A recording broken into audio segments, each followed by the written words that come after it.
Hey, if you're out there waiting right now, you can't hear anything else that's happening on the stream, just my voice. So everybody else, don't worry, keep your conversation going.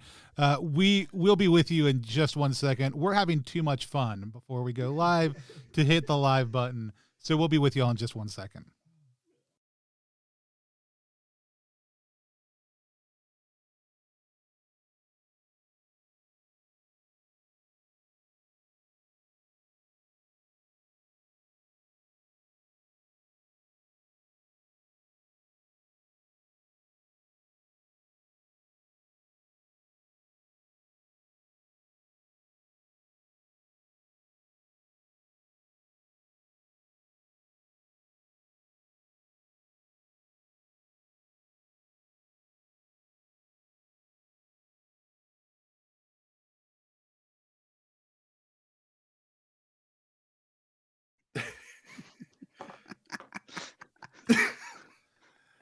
And we are live here on Plus One EXP's Roll for Content channel. You'll never know what just happened unless you ask us later, then we'll probably tell you because it was hilarious. My name is Tony Vicenda. I'm Chief Alchemist here at Plus One EXP.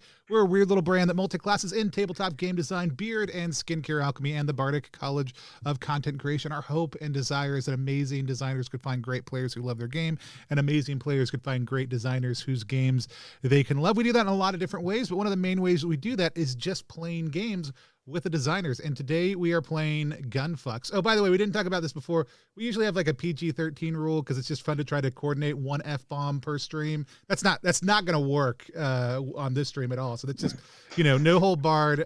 If you have a small child in the room and they don't know cuss words, you should have them leave, or just turn the volume up and tell them to get or ready. Just tell them that those are normal words and it's okay. Or take the time to explain each of the words in their proper uses. You're never too young to learn how to cuss properly. That's correct. So with that said, I am going to actually kick things over to Adira. Adira, tell us who you are, what you do, but also tell us a little bit about Gunfucks. Yeah, hi, I'm Adira Slattery. We're going to be playing my game Gunfucks. My pronouns are she, her. I'm a game designer based around in the Chicago area, and I'm a poet, and I make weird-ass games, and this is one of my weird fucking games. It's called Gunfucks. We're going to be saying fuck a lot, like Tony just said, so we're off to a good start. Gunfucks is a Lumen game. It's illuminated by Lumen. Lumen's a great little system made by Spencer Campbell over at Gila RPGs, and Gunfucks is specifically a Borderlands version of Lumen. Borderlands is a video game where you play people going through a desert and shooting people and whatever. We don't need to care about any of that. We can just loot it for the cool parts and play a role-playing game with it. Which, hey, that's what a bunch of this is about. It's about loot. It's about shoot. It's about stab. It's about all sorts of things. It's about fuck. Maybe about root and also toot. Yeah, sure, if you wanted to. Well, with that said, let's meet some of our other players. Alex, you're so excited about tooting. Go ahead and tell people who you are, what you do, what's your toot smell like, yes, and where they can find you online. Absolutely. My name is R. Alex Murray, cosmic traveler and seeker of truths. I am a Brooklyn-based actor, comedian, podcaster, children's entertainer, jack of many nonsenses. My farts today smell like sausage and grits, so be glad that you're on the other side of the camera. And I'm all over the internet at R. Alex Murray. I'm the artistic director of the Missing Sock Podcast Network. You can listen to a bunch of our weird shows. I'll probably get a chance to scream about them later. So stick around for that. No, we're going to shoot stuff. Stick around for that. Nice. Awesome. Let's kick it over to Kurt. Kurt, tell people who you are, what you do, where they can find you online. All right. Hi, I'm Kurt motherfucking Potts, and I'm ready to gunfuck it up. You can find me online. My pronouns are he, him. You can find me on Twitter at Kurt Potts and basically everywhere else at Kurt Potts. I'm a game designer. I wrote Sigils in the Dark, and I co-wrote Lighthearted, which is in that liminal space between Kickstarter and release. And can I tell y'all, indexes are fucking hard to write. Yeah. So the easy solution to writing an index is writing games short enough that you don't need one. I mean, yeah. That'll teach you to write a big, huge, successful, beautiful game. How dare you? Yeah, why'd you make a good one? Hopefully we'll be able to get lighthearted on stream sometime soon. People who haven't checked it out yet, but please go check it out.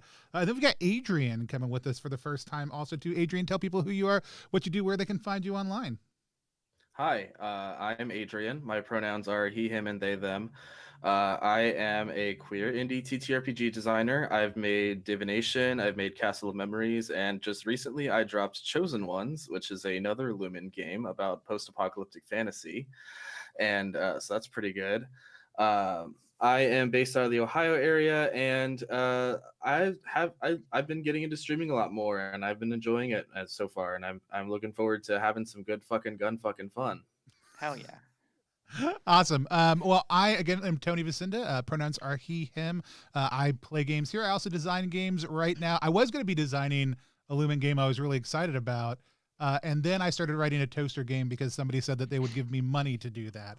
And so right now I am working on a Brave Little Toaster inspired RPG. Also, we have Repugnant RPG that we did with Terrible Games. It's in that same liminal space between Kickstarter and fulfillment at this point in time. But mainly just because I need to work on it more. But somebody offered to pay me to write another game. And so that's happening. And then Beards and Beyond, which is our freshman game. You can find all that stuff at plus1exp.com or find us at plus1exp online. I'm a big fan of safety tools whenever we play on stream and talking about what toolkits help us have great games. Normally here on the channel, unless the system says otherwise, we use lines, veils, and the X card. Lines are things that may happen in the world of our game, but don't happen in our game. We don't talk about them. We don't cover them. They're not a part of the play that we have here at the table. Then veils are things that may happen in the game, but we either handle them in a certain way or handle them with care as we encounter those. And then the X card is a tool that we use where anybody can say X or type X or indicate X in some way, shape, or form. We'll pause. We'll identify what the issue if it wasn't clear, but no explanation is necessary, and then we'll move forward in a different direction without that material. It could just be because of confusion, but it could be because somebody's having some problem with the content. We also do have an open door policy. Generally, we'll take a couple of breaks. If people are people, if they need to get up, eat, take a drink, all those things may be things that you see on the screen. So if that bothers you, that's weird, but just be prepared for it. With that said, does anybody have any lines or veils that they want to establish for this game? Our solid line here on the channel is always we have a line against sexual violence. But any other ones I'd love to hear. We had a veil established previously about body horror. So there's going to be no on-screen body horror for this game. Otherwise, I don't personally have any other lines and veils off the top of my head that would reasonably come up in Gunfucks. Anybody else have any that they want? We covered mine. Cool. Awesome. So with that said, I'm just going to hand it over to Adira to take us into Gunfucks. Yeah. So, welcome to Planet Daemon, badasses. In this game, you play badasses, and you're going to be going on quests, video game style quests where you go and shoot a bunch of people and get some loot and do a thing. Start off, everybody picks one of the playsheet classes. There are 6 different classes, and beforehand, people mostly already picked those out. Does people want to quickly go through each of the classes that they picked and talk a little bit about them? And I can also fill in extra things. And how about we go in that same order as before? So Alex, kick us off. Yeah, I'm going to be playing a Nomad. The Nomad only needs one thing, a good blade. Yes, just let's start off this Gunfucks introduction with a sword asshole. With it, they can do anything. Pick this class if you want to be a goddamn sword wizard. And I saw those words, and I was like, that is absolutely what I want to be. Yeah, I'm pretty pumped. It sounds like I'm going to get to do some teleporting and some slicing and some dicing. Yeah, I'm going to just be a blurry blade. Yeah, it'll be neat. To start off with, you've got a sweet ass ice sword, and you're also going to generate a few more weapons when we go up to finish out character creation. But Kurt, how about you tell us about your character? Hell yeah! I'm going to be playing the techie, a gearhead with a murderous streak. The techie loves their friends, especially their best friend, good old Turret.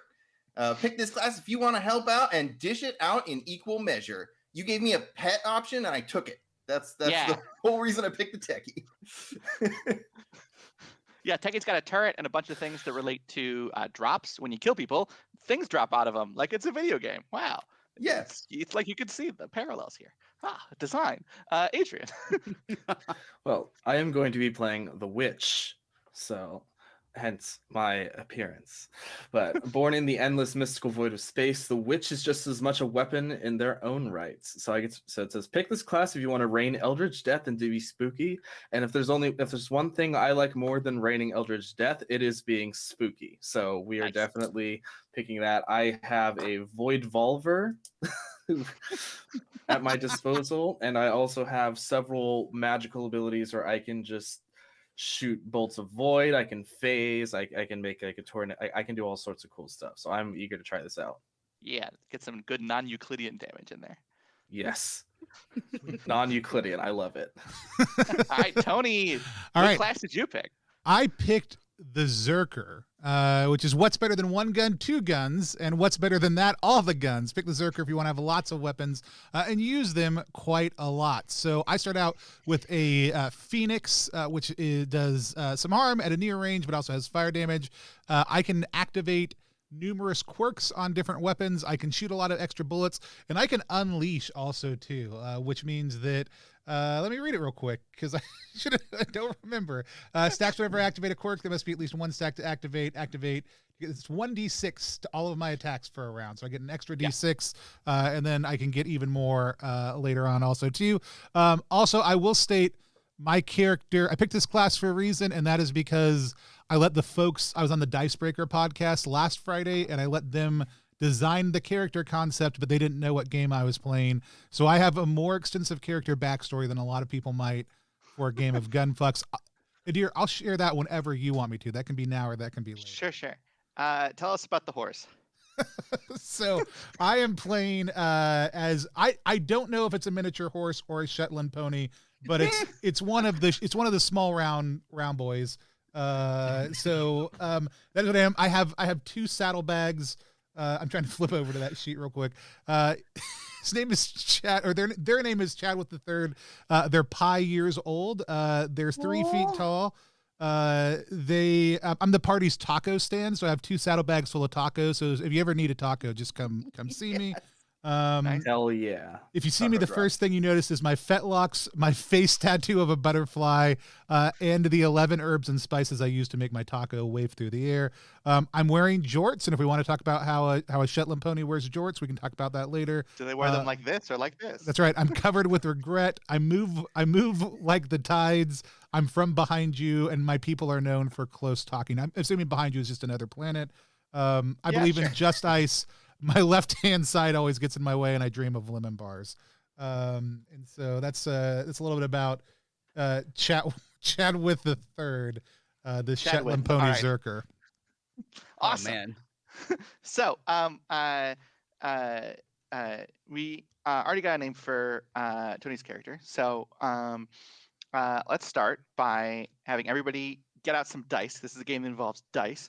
Because you start with one weapon automatically, but you're going to get more weapons, and we're going to randomly generate these guns and swords and knives and bazookas and all sorts of things. So to start that out, people should quickly take note of how much loadout they have. So Kurt and Adrian, you're both only going to get one extra gun. Alex as the Nomad gets 2 extra, and Tony as the Zerker, lots of guns, you get 3 extra. Yay! Yeah, so in the PDF, this is on page, where is it? 16, yes. Goes through how to generate a random gun. So let's roll some guns. So the first thing you do is you check to see what rarity your gun is. So roll a d6 and find out what the number is. Oh, that's not going to be good. We want high or low? You want high. You always want high. Should I be rolling as many dice as I get loadout, or should I do this one at a time? You can do it one at a time. Yeah, Okay. that's probably better. Oh, and it says I get 2 loadout? Yeah, As yeah. a techie? Okay. So you start with 1 gun and you get 1 extra, so you go up to your loadout. Oh, got it. Mm-hmm. Yeah. Mm-hmm. So, if you've got 1 to 4, it's just going to be a common gun. If you've got a 5 or a 6, then congrats, it's rare. Woo, good job. That's me, rare. I got rare. I got a 4 and a 6. I got a rare and a normal. All right. So then you roll a d6 for damage. This is how much harm the weapon does. Oh, fuck yeah. I got a common weapon that does 6 damage. Oh, no, I got a 6, which means it does 3 damage. Yes. Ooh, I got a 6, so 3 harm. Nice. Because I got to add +1 for the rare. I like that modifier, so Mm-hmm. bump me up to a 6 for 3 harm. Yeah. Mm-hmm. Yeah, if you are have a rare weapon for damage, you get +1 of this roll. You get +1 on that roll?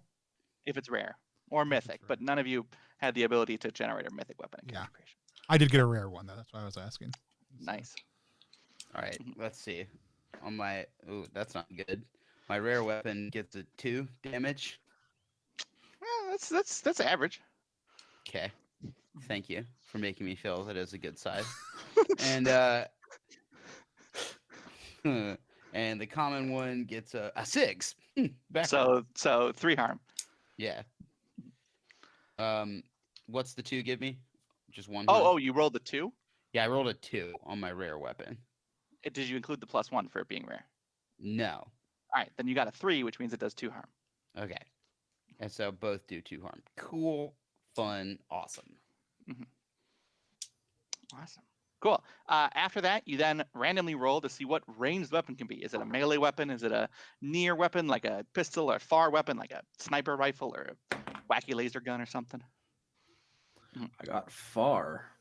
Ooh. So for melee weapons, they get +1 harm because that's to balance out because you can only hit people that are next to you. And for far weapons, they get -1 harm because you get to shoot people that are far away. Good for you. So that's 1, 2, 3, 4, 5, 6. I got 3. I rolled That's a 3. near. Okay. So my rare one's near. And the other one is a 5. That is far. Sweet. So then that is -1 harm for the far weapon. Then Okay. you see what the manufacturer is of your gun. One of the fun things is each manufacturer has a perk. The perk gets better based off of the rarity of the weapon. So there are 6 different manufacturers. So roll a d6, and you get from one of the 6 manufacturers. I got gold standard. Ooh, Yeah, Petriva Heavy Industries. Petriva Heavy Industries, nice. Petriva Heavy Industries makes very standard tactical weapons. Something that might even feel at home in our world here. Gold Standard makes flashy things with customized nameplates and ebony inlays and things like that. Hell yeah. Both mine are cats. Oh hell yeah! Cats makes weapons by duct taping lawn equipment and construction thing together. Is this a straight up SWAT Cats reference? Because that's what I assumed it was. No, Am I the only person who watched that nonsense growing up? Probably. Oh man, nobody else remembers SWAT Cats. It was a cartoon about these 2 cats who worked in a junkyard, and then they were superheroes because they screwed junk together and kicked ass with it. Oh, Sounds that's awesome. Sounds It like was you've got a not Lumen wrong. game to No. make based on SWAT Cats. Yeah. And so- No, Cats is a reference to the construction company Caterpillar. Oh, nice. Yeah. I'm All a right, John Deere man myself, but all right, we'll use it. What'd you get, Tony? I've been rolling all mine simultaneously because I do have a lot of them. Yeah. So I got a Service Unlimited. I've Those got are weird alien weapons. yes, excellent, because that's my rare one. I've got a oh wait, no, I've got a Cats also too. Hell and yeah. I've got a Artemis Arms. Ooh, Artemis Arms is fun. They're all glowy and with a lot of bowstrings and stuff. Yeah. Sweet. And then your gun also will have an element. So there are 6 different elements: fire, yeah. ice, electric, explosive, monstrous, and non-Euclidean. All damage is dealt in those types. So roll a die for your weapon. See what element. Non-Euclidean This is again. already. I mean, like, Ooh. I knew we were going to do this, but I also didn't spend a lot of time with it, and this is already so much more exciting. Random weapons are fun. Insane. Well, no, just like I'm starting out by getting a crap ton of loot, and I'm super excited about that. Yeah. Fun, isn't it? Uh-huh. Some people go into the dungeon for loot. Some people just play Gunfucks. Yeah. Come to Right. Planet Daemon. It's just littered with loot. I got explosive on my rare cat's weapon and ice on the other one, Ooh, nice. which goes with my sword. So that's fun. Hell yeah. Mhm. I got monstrous on my rare one, which I was already very excited and hoping to get. I got explosive on one and ice on another one. Cool. What'd you get, Kurt?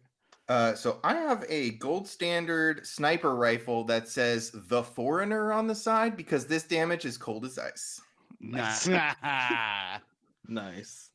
Gotta get a band reference in. Cool. Awesome. So then each gun has a quirk. Each of these weapons is going to have a power associated with it that you can activate in combat by spending bullets. Your standard weapon that you started with also has a quirk. So you should roll that now as well. There are 6 tables for each of the elements. In your PDF, they are on pages 30 to 35. And roll a d6, and that's the ability for that weapon. Fire does a lot of damage, fire stuff. Ice does some defensive stuff. It also does some movement stuff, like you can make ice slicks and things, some like area control stuff. Electric, a lot of weird chain attacks and charging up and things. Explosive is explosive. You can make a minefield. You can start a countdown to a mega explosion. Monstrous, your gun might be a werewolf. Your sword might be covered in eyeballs. Non-Euclidean, your weapon could create an echoing clone of yourself. It could have the ability to attack at enemies outside of its range. It could let you teleport. Oh, nice. All right. So good. Cheddar for my sword. Okay, that's interesting. Mhm. So I got Fortress. Ooh, Fortress is fun. Mark an ally. Whenever they take damage, deal 1 bonus ice harm to the enemy. Yeah.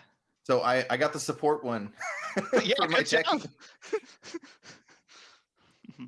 I got Also, make sure to take note of the perk from the manufacturer of your weapon. Artemis Arms, being all cool and bowy, they give a bonus to attacks made with canny. Macbeth, which I don't know if anybody has any weapons from the Scottish brand. So good. Patriba.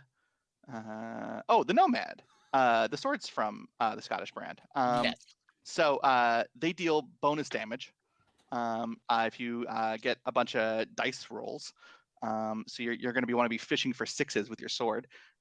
Cats gives you bonus to attacking with the Carnage trait. Carnage. Yeah, Yep. baby. Gold Just standard destroy. makes you better at attacking with Cool. Services Unlimited gives you bullets for killing people. So usually whenever an enemy gets killed in Gunfucks, we do a little roll to see what sort of drop. They either drop a health or they drop a bullet. But Services Unlimited, if you kill somebody with a Services Unlimited weapon, you just instantly get bonus bullets, which is incredibly useful for Tony because the Zerker spends a lot of bullets to use their abilities. And then the Patriba Heavy Industries can let you make bonus attacks. At common, that you take a minus 1d6 penalty to that bonus attack, though. Yeah, I'm rare. I get to do it once per turn normally. Yeah. It's my sniper rifle anyway, as I have flavored it to be. Mm-hmm. So I have And a what- void revolver and a sniper rifle. Mm-hmm. And what what non-Euclidean quirks did you get for your weapons? My void revolver has leap, where I Ooh, can fun. spend charges to move people freely. Yeah. And then my sniper rifle has magnum opus, which allows me to create clones of an enemy. Nice. Nice. All right. So everybody has all of their weapons done? I forgot to do my quirk on my default weapon. Yes, I it's gotta do that explosive. first. Oh, it's explosive. Okay. Yeah. You start with the big one, which is a Patriba heavy, common, range near explosive. I got minefield. Oh yeah, all the support things. I do have a very cool exotic one, but I have a cat's one that ended up far range and it only does 1 damage, which I love the idea that it's just like a slingshot on a stick. Nice. But it also has cluster rockets Oh! because it does explosive damage. So like it normally just shoots grenades, but also like it can shoot a bunch of rockets also too. Yeah. And so On your turn in combat, when we get to it, which will be soon, you're gonna pick one of the weapons to have out for that turn, and that's the only weapon you can attack with, and it's also the only weapon whose quirks you can activate on that turn, unless you're Tony. That horse can hold multiple weapons at once, and activate multiple horse powers at once, because it's a horse apparently. Horsepower. Ha. Yeah. Of course. by the way, I want to go ahead and say I don't know if y'all are familiar with. There is a horse character in Borderlands, and its name is Butt Stallion. It's in one of the DLC packs. Yeah, I know Butt Stallion. Butt Stallion's a horse made of diamonds. Right, and the best thing is, Butt Stallion gets the most play in the DLC where they are playing a tabletop role playing game. Is where Butt Stallion is the princess in that game. So the beauty of that being a randomly generated character from a stream who didn't know what game we're doing is 100% wheels within wheels. Wonderful. Fabulous. So. All right. So,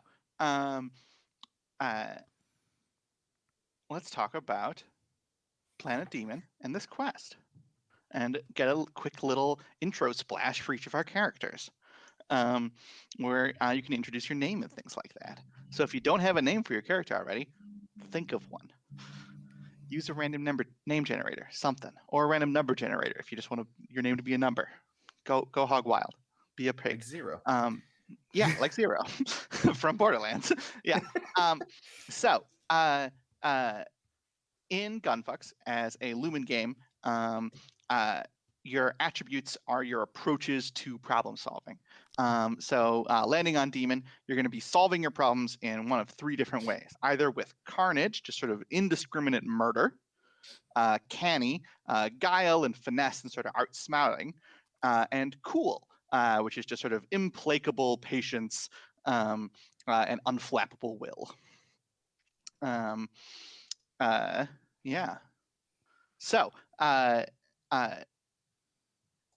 when you land onto Demon, one of the first things as well that happens is you're going to get imaged by a thing called Mirror. MIRROR is an acronym, and I came up with what it stands for, and I can't come up with it off the top of my head, so I'm going to look in the book because I wrote it. The number of things you've come up with off of your head already are very impressive, so that is fine. Thank you. So Mirror is the mental imaging repository realizing organic replication. Impressive backflippery there, by the way. Mirror has a stored backup of all of you. Whenever you die, you smash your way back into life by breaking through the mirror and get to keep on fighting. But whenever you die in a quest successively, you will gain cracks. For every crack that you have to spend an extra bullet to activate the powers of your weapons, their quirks. This doesn't affect your base class powers, right? So the witch can still do all their crazy witchy nonsense, but it'd have a harder time to activate one of their weapon abilities. At the end of a quest, you would clear any cracks you have, but we're only going to do one quest tonight. So just if you die, things get harder. So, speaking of quests,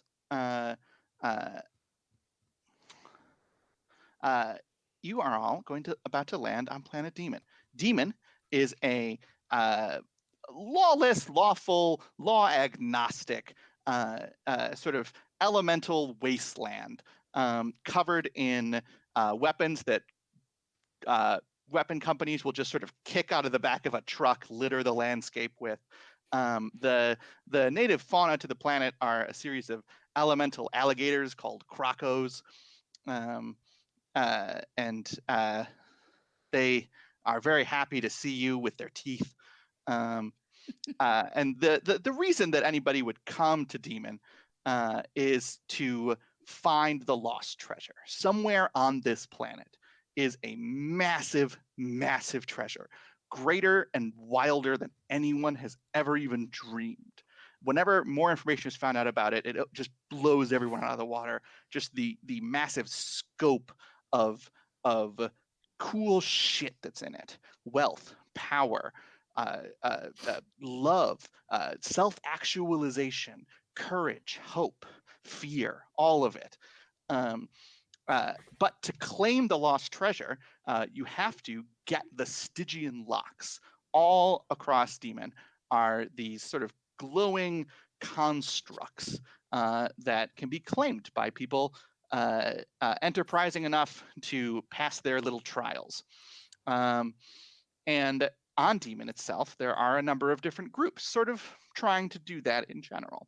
There are the badasses who are sort of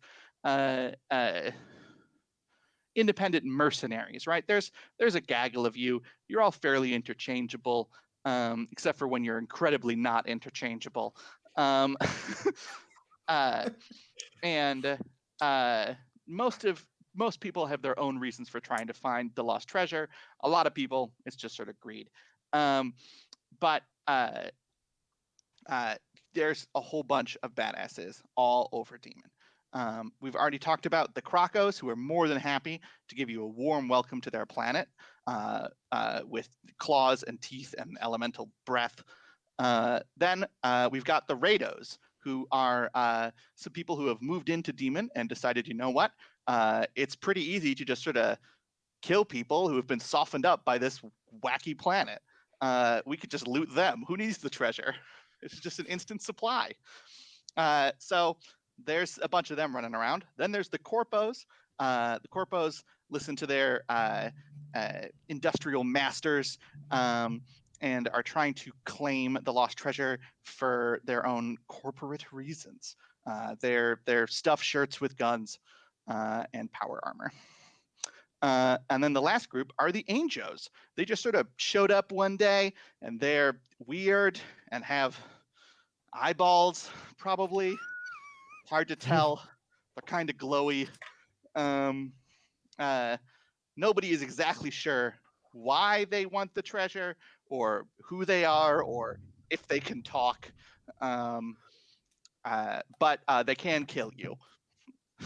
And they do. So that's a quick run through of Daemon and everything in there. As some fresh-faced new badasses onto the planet, you all will land in one of the nice little ports of call called Ram's Holler. Holler.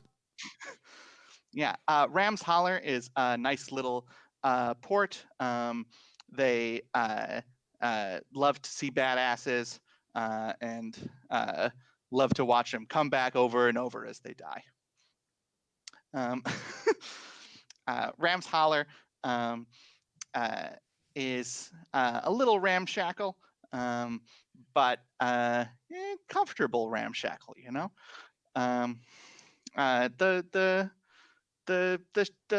The ram part of Ram's Holler is yeah, it's a little yeah, Little shackle. a little shackle. So all of you step off of the dropship, landing onto Daemon. And as you step off of the ship, we're going to do a quick sort of zoom into your character and splash, boom, name, class, pronouns for your character. And let's start with somebody that we've already met a little bit, clopping off of the dropship first. I feel like I should have brought coconuts with me. Yeah. Yes. Is a pony? What do we see? Tell us about your little intro. We see we see a quick like a quick scuffle. We see some people pushed out of the way, and then all of a sudden we see these long fetlocks, this long mane get whipped back, and we see a freeze on this beautiful Shetland pony who has half their left side of their face shaved and a series of butterfly tattoos coming down the side of it. And as it freezes, we see this splash of like explosion behind them as their name is spelled out. Chadwith the Third, they them. And I think there's also tacos shooting out of the frozen explosion. Nice. So Chadwith clops over a little bit to the side, and following after is a witchy figure. Adrian, what do we see? You see Val, they them, the witch. They are completely shrouded in black. They wear like a beak mask, like and a hat, like a plague and an doctor? overhood. Yeah, like a plague doctor with a hood. Okay. There's absolutely no part of this person that you can see. They are just completely Oh. draped in black robes. Mhm. On their back is strapped this big ass industrial looking sniper rifle, and there's like a revolver at their side, the void revolver at their side, and they are just even in a climate like this, they're not complaining about the heat. Their robes are just flapping in the wind. Nice. As the witch floats over to the side, Kurt, what do we see? So there's like a big gout of flame that like goes away, and you can see that this character is played by Tig Notaro, and they are lighting their cigar on a giant like gout of flame, and it pulls out a little bit, and they pull back, and you can see that they're wearing like a filthy Hawaiian shirt open with just like a black undershirt underneath. And they just go like this and fist bump a turret that blew the fire so they could light their cigar. And it just goes, rags, tea, riches, techie, he, they. Nice. So, zooming back over to the bridge off of the dropship, Alex, what do we see? As the camera pans back up the bridge, the first you're going to see are just two massive, like, future tech leather boots, and it pans up a pair of black leather pants that are embroidered with like stars in cosmos and planets and swirling galaxies, and then all the way up a chiseled torso with just a leather like just vest, and only a vest of the same thing. Nice. And as we have the camera has panned up, you realize that like standing next to this figure is just an enormous, just like claymore sword in their left hand, and it pans up to all the way up to, you see just like really over the top, a whole like this, but tons of it. His whole face is covered in like Nordic runic tattoos, and he's got a sweet like anime like swoop, dark jet black swoop that he's looking, just peering out of. And he flips it back and he goes, while the rest of you were learning worthless things, I was studying the blade. And then we get like a whooshing sound effect, and you just see Maeve Jordan, MJ, randomly generated name that I just made. Hey. But yeah, MJ is here to sword wizard it up. And MJ's pronouns? Oh, he, him. All right, cool. So the four of you all get off, and walking over to you with a clipboard is a mousy looking woman. You think she's like sort of stumbled out of a library half backwards. Her hair is a mess. The shirts are buttoned at the wrong buttons. She goes, so I know who they all are. They're, the supplies and stuff. You're your new badasses? Looks that way, doesn't it? Val stoically and silently nods. Oh no! Yes. All right, that's horse for yes. All right, cool. I'm sitting here, for the last 5 minutes trying to decide if my character was verbal or not, and apparently I've made a decision. At least they could reveal that they have just been choosing not to speak this whole time at any point. Shh, don't ruin my in-game plans. All right. This mousy librarian woman looks at you all and goes, "All right, well, do you all want to get right to it?" It's treasure finder time, baby.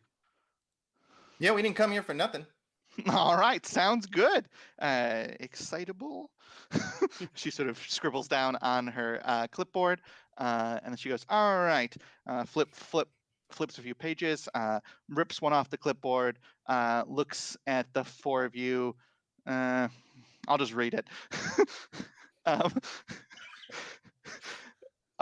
And goes, "Well, so we've got a report of some corpos in the area. Just a bit of ways out past Tooth Gorge. They seem to be surrounding a lock over in that area. Yeah, a guy who had claimed it before got eaten by a croco and never came back out of mirror. So it's unclaimed right now, but it is right by here. So it's a free little tip for you all. Good luck." Rags Val nods. Rags like knocks on Alex, what was your character's name again? MJ. Maeve? MJ. Knocks on MJ's like forearm and is like, "Is that a horse?" Yeah, it looks like it. Also, do you smell like dank tacos? I don't know where that's coming from, but I gotta give you some of that sweet street meat. All of a sudden, Leans back away. Chadwick slams into your side, and a saddlebag opens up, and there's like a bunch of pristine-ish tacos inside there. All right. Holy shit. This is a good horse. Ah! Scratch your ear. Have a taco. Val looks curiously into the saddlebag and seeing that there's tacos, like they grab one and it looks like they're about to like lift up their mask to eat, but then all of a sudden the taco just disappears into the void. Holy shit. Well, They look like they enjoyed it. the librarian turns. While all of you were having a snack, I drew you a map, and you see just on the back of that sheet that she ripped is just a little circle. It says, "You are here," and then a dotted line and a little circle, and it goes, "Tooth Canyon. Kill the people there." She goes, "Good luck." Time to kick this family circus off, baby.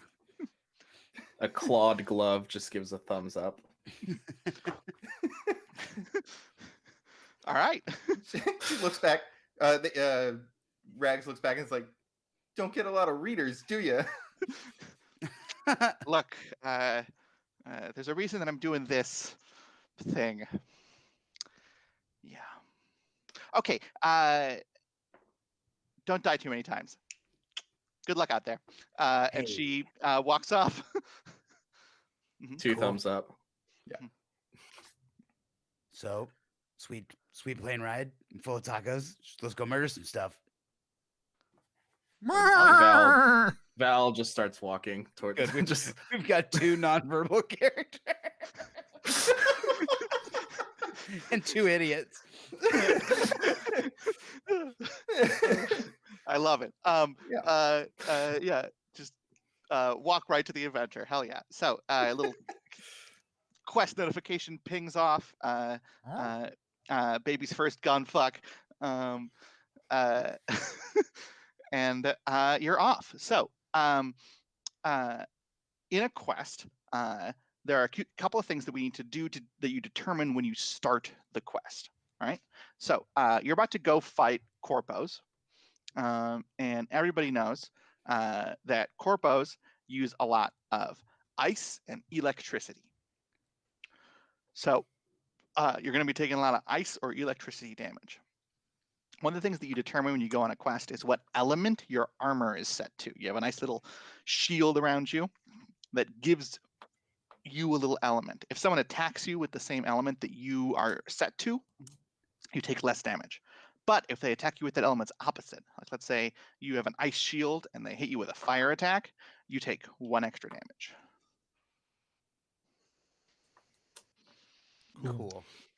Each of the elements opposites, as is standard in every game, fire and ice are opposites.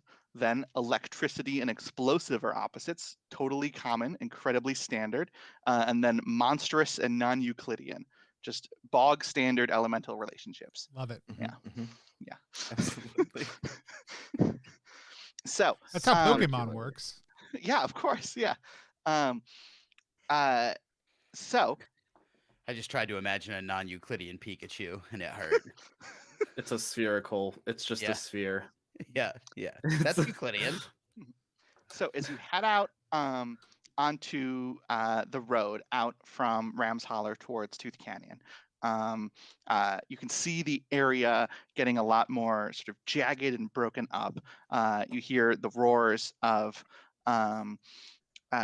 some crocos in the distance, maybe even specifically some robacros, which are electric crocos. I have names for all the different kinds of crocos. It's fun.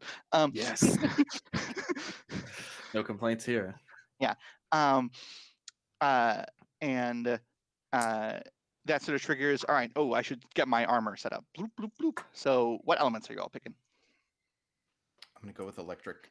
All right. Electric. Boogie, woogie. I'm gonna go with fucking ice, baby. I'd say Chadwick right. is always cool, so ice. All right. Cool. So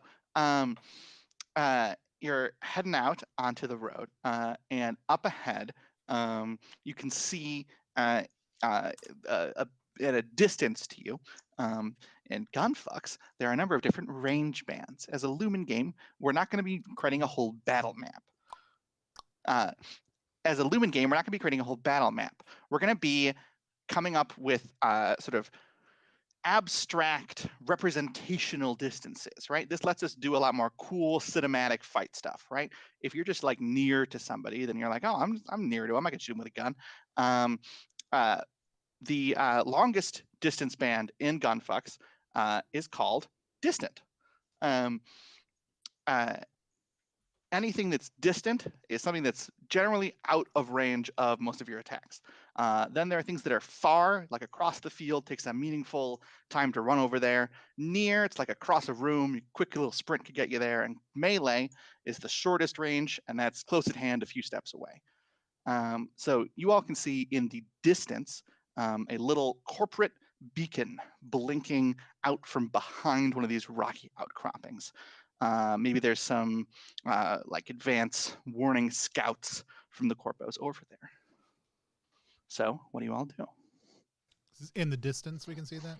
Yeah, at a distant range from you. Right. Val is just going to pull out their sniper rifle and just start loading it. Just you just see them pull out a magazine from somewhere in the robe and just and just look over at the rest of them, like sort of like cocking their head, like probably as if they were to say, "Are we gonna go ahead and just do this?" Good call, Doc. And MJ just like, because MJ's an anime character, like just manifests a rifle. Their cat's rifle comes like out of his pocket, all duct taped together, and just like a big giant caution tape wrapped around the barrel. Nice. Oh, go ahead. Chadwick flips their fetlocks over and then goes, and then all of a sudden you see out of those same saddlebags, like 4 different arms, each with a different gun, like metallic arms, like pop out of the taco slots and like point in a bunch of different directions and spin around. Just a seriously good horse. Val looks on completely unfazed. I think Rags is like, okay, that was all really cool. We're gonna be fucking cool. And then like goes and like tries to get one of their guns and knocks the other gun off of the harness and like stumbles and is trying to get it and then pops up with their sniper rifle and is like, nailed it. All right. Are you all approaching? Yeah, should Yeah. we establish some sort of a marching order here, friends? You don't gotta. You're on a little bit of a blob. Fuck Marching yeah, blob. it. When MJ like suggests this, like Val just sort of motions their arms to, like, you first. Yeah, right. That seems about right. I'll go ahead and take the role of group idiot. Let's roll. And yeah, just sort of. All right. So let's drop into combat. Clip, So clop, in clip, clop. in combat in Gunfucks, it's round-based combat. So all of you are going to go, and then the planet gets to act, and I get to control that, which can include enemies attacking you or geysers of fire bursting out of the ground, or standard stuff. And then it's back to all of you. On your turn, you can do a couple of different things. The first thing you can do is you can activate any number of your powers at any time. This is all of your class abilities.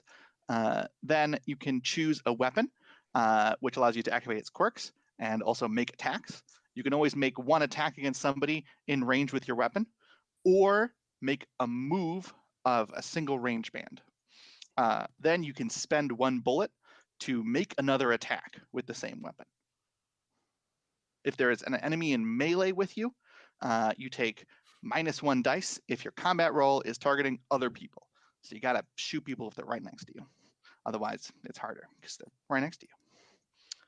So, Alex, you're at a distant range to this location. In Gunfucks, we just sort of going to describe vague locations. So this corporate beacon is a bit of a location. If anybody has any quirks that deal with locations, such as dropping down a goop of fire or a minefield, perhaps. Right. That's how that works. Wonder what that's supposed to If imply. you had any of those things.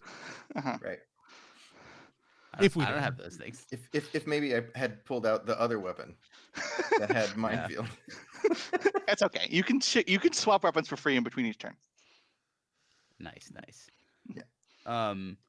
Yeah. I mean, I can we see corpos at all? Like even You can distantly? hear something like Okay. in the distance, like there's like something over there, but you can't like see them. There's some rocks in the way. Okay. Mhm. Val's gonna circle around and just kind of try and move up to far range, but also Sure. like not, yeah, but also like basically circle around to make sure I'm not gonna get too close. Yeah. So you can circle around this rock and advance a range band up. You have the sniper rifle out, yeah? Yes. Yeah. So you do see 3 corpos right there. A big dude in heavy sort of frosty armor, and 2 little guys all sort of zappy and electric-y. Okay. If nobody has any objections to me going first. No. Yeah. Okay. Pop it off, Should baby. we move? Have you moved into far range? Is that what? Mhm. Should we all Yes. move into far range before we let them You know could, we're yeah. here? Yeah, let's do it. All right. Cool. Like, Are you all gonna group? Val is just all business. Val just like immediately starts setting up like No, as Val's doing a that, sniper position. as Val's doing that, you hear the like what was just like a clip clop become like clip clop clip clop clip clop clip clop clip clop Oh, dang. as I speed up. Is Chadwick heading to the same vicinity as Val, or are you like going the other way around the rocks? No, I'm going the same vicinity as Val. I'm just going Alright, cool. faster and ahead. Are you splitting up at all, or is everybody going that same direction? I think are you setting up a sniper rifle? I am. Yeah, Okay. but yeah, Val is just pulling out like a stand on the rocks and it's just like already And- looking down the scope. MJ is like leaning on his sword Mhm. next to Val. All right, and cool, just cool. sort of like hanging out and like watching this fucking very good, delicious having horse run balls out towards balls. I imagine balls magnificently out. Yeah, This but horse also seems it's the kind not of horse- it's not like that horse looks like it's moving real fast if you're only looking at the horse, but if you zoom out, it's a tiny little pony. Chadwick is moving their fastest, but it's still not like super fast. You got like Yeah, you Roadrunner Blur, but he's just like Right. slowly. You can run as No. fast as the horse. Yeah. Yeah. Right. So I, Sweet. Good. What's Rag doing? right next to Val, like Val was all professional and looks awesome, and then right next to that, it's Rags like trying to do the same thing, but like there's all this equipment, and so then like the like they go to get down, and like there's a bunch of clangs and stuff from all their equipment on their back, and then they look over and they're like, yeah. And then the little turret pops out and like chills right there, and the gun is like clearly not pointing the right, like, and the turret just like a little arm comes out and pushes the gun just like a slight to the right. All right. So you're at far range. You want to take a shot, Val? Yeah, Val just wants to like Val sees the two small ones and just wants to quickly just pop like just I'm gonna cool. take a shot. Yeah, make an attack. This sounds like describe your approach to this. Okay. Setting up and just looking down the scope, and just immediately as soon as the crosshair like shows their head, just pop, and like immediately like will adjust if necessary. I'm thinking about Canny. Okay, cool. Awesome. Yeah. A quick little ambush. Awesome. Yeah, Canny works. Okay. I have 3 Canny, so 3d6. And what's the manufacturer of this gun? It's Petriba, right? Yes. Okay, cool. 6. 6. That is a hit. Yeah. How much damage does it do? 2 harm. An element? Non-Euclidean. Ooh, right. Yeah. You kill this guy. All right. I'm gonna. Yeah. You get to make your second free attack. I get a little bonus attack Corpo because stalker's head explodes, and there's a drop there. Nice. And then I'm gonna do the same thing, like exact same thing. Just quickly whip over to the next one, and then. So I'm gonna roll my second attack because of my Petriba Heavy Industries. A 6. Oh, hey, yeah, hits that one too. Crack, boom. 2 clean shots. And awesome, another drop. All right, cool. So there are 2 nice big glowing bullets over there that people can see. Who wants to go next? I can go next. There's more dudes over there, right? Yeah, there's one more you can see. Okay. Like a big dude in armor. Okay. And he's all cold and icy. I noticed that my sight is like busted on the thing, so I take a long drag on my cigar and I just blow a smoke ring that goes down the edge of the barrel, and then as soon as it hits the spot where it's in the sight, I fire at them with hopefully cool. Yeah, that's pretty cool. So I have 3 cool, and this is ice damage. Hopefully it does something. A 6. This was a far range weapon? Yes. Cool. Yeah, this is my gold standard foreigner. Ooh, nice. So 6. Yeah. And how much harm does it do? 2. 2. So it chunks into the icy armor and sort of embeds in there. You've done some damage, but not that much. And that dude roars. Can I take my free attack at -1d6? Yeah, if it's Petriba. No, it's the one that's. I thought Gold Standard gets a free extra attack at -1. No, Gold Standard gives you bonuses to make attacks with cool. Oh, so I had an extra die, so that's what it was. Yeah. Oh, okay, got it. Cool. All right, you can spend a bullet for another attack if you'd like. You know what? I'm not going to waste it with something it's resistant to. Sure. But I will. Actually, no. Yeah, I'm good. I'm done. All right. Who's currently going into who's going into melee? the Chad with the pony. Anybody else? Well, not. I wouldn't say going into melee. I've moved from far to near, I believe. Okay, cool. I haven't done anything yet. Are you going? Do you plan on moving towards the big guy and doing some melee? I'm thinking about it. All right, well, how about Chad with at this point in time? Then will use you like see 2 of the guns like rearticulate and like start to charge up, and then they just both just unleash at the same time. And I'm gonna have to. If I'm making an extra attack, I'm gonna roll separately. Correct? Still. Yeah. Okay. And you moved into near.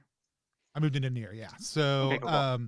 so I do four monstrous damage Holy to shit. this thing, and then What'd you roll?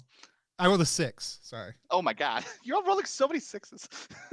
Well, that's I'm using Carnage, and that's my fair. that's my good stat, and so and then just because I can, I rolled a 5 to unleash my my Phoenix, which is a fire weapon also too, and does two additional fire harm.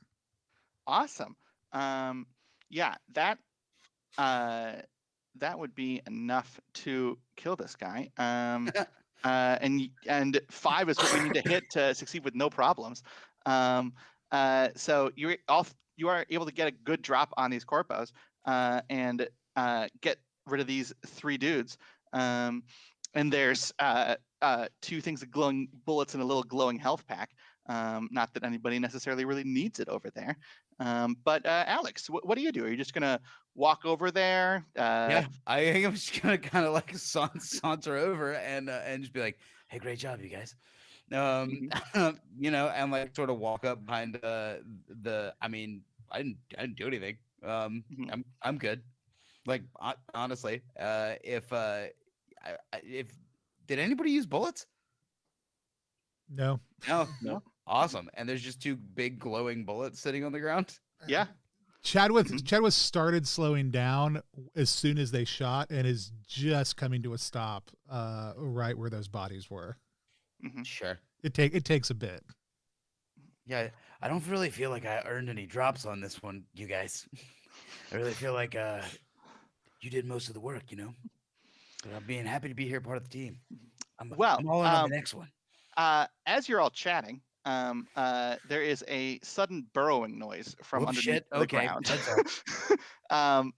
As right under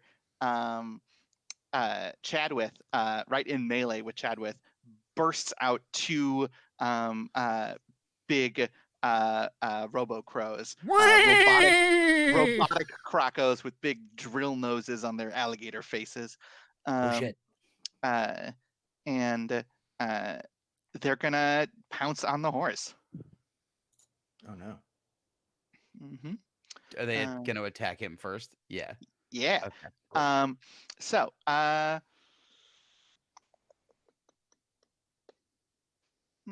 they're gonna take 4 harm, Tony. What? I don't know this because I'm a kind person. What noise does a horse make when it's wounded? I don't know. I think you just made it. A whinny. A whinny, yeah. What element was your armor again? Ice. Okay, so this is electric. So no effect from No your reduction. armor. So you take 2 different attacks with 2 ice harm each as they pounce on you with big claws. And the other thing that I do for my GM turn, I generate the drops as we went. Yeah.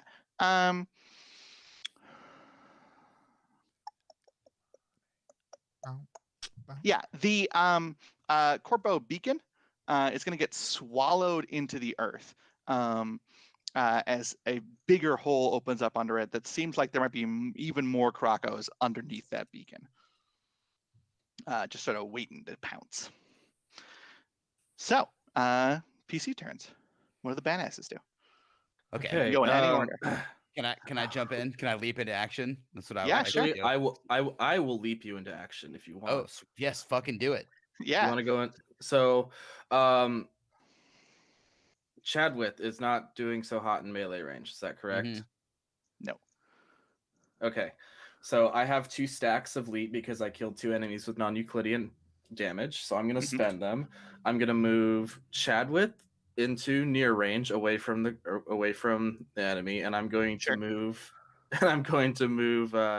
MJ into melee range. Awesome. Yeah. Cool. That costs you 1 bullet. So That's incredible. yeah, so 1 bullet. So suddenly, like, you'll see this happen, and then Val in the distance, like behind, if you looked at them from behind, not even like looking from the scope, they just snap their finger, and then these puffs of black smoke just teleport, just poof, each of you basically switch places. Awesome. I take MJ takes like a half a second to register what's happened. Like looks over his shoulder and goes, "Rad!" And then he just grabs his sword and like does a flourish. And then I think I've got this right. There's 3 unpicked up drops on the ground, right? But those are a range band away from you. Damn. So I can't use Shatter with them now here. They are not in melee with you, those drops, no. Okay, that's cool. Well then, in that case, I'm just oh wait, no, you can use Shatter though. You can use Shatter against these 2 guys that are right here. Yeah. Because they're uncollected drops. Yeah. Mm-hmm. Yeah, that's what I'm about. And I don't think I need to use, because it costs 1 bullet to use Shatter, and my quirk is that I you can do it for free. Yes. Yeah, I can do it for free. Yes. Hell yeah. So this is beautiful. And so I'm just gonna look at the first crow, and I'm gonna like look for a weak spot to just like, how big are these things? Big old robotic croco things. Yeah, they're big. They're big robotic lizard monsters. Yeah, lizard monsters. We're gonna go for right at like junction of where their jugulars would be had they jugulars. Nice. I'm going to assume that there's some sort of a conduit instead of a vein. Yeah. It's where their robo blood flows. Sure. Yeah. As opposed to regular blood. They're oil. Oil, even perhaps, or robo blood. little gears is suspended in red liquid. Yeah. Nanobots. So whenever you use a quirk or a power, you never have to roll. So you can just shatter one of these. Oh, sweet. So I'm just going to do that. I'm going to just hit him. Yeah. Yeah. The croco explodes in ice. Yes. And I don't move, right? It's like I just like right into it and stay still while we get like a nice like. Yeah. All right. So what do you do with the rest of your turn? You can move a range band or attack, and then you can make another attack for a bullet. I can move a range band and attack? Or attack, because that wasn't my attack. That was a quirk. That was a quirk. Yeah. You can still hit somebody with a sword. This game beats ass. So yeah, I'm just gonna turn around to the. I like do that and then like whip my hair and look at the other one and then just come back across with the sword. Yeah, I'm just gonna attack this one. Awesome. What is your approach? Oh, hold on. I did kill a thing with ice damage there, right? Yeah. Let's start so you got a stack. Stacking my other thing. I'm sorry. Yeah. You got a stack of blur, and what's your approach to this attack? It seems like canny or cool might make sense. Are you like being steely, or are you being like tricky with the attack? Okay.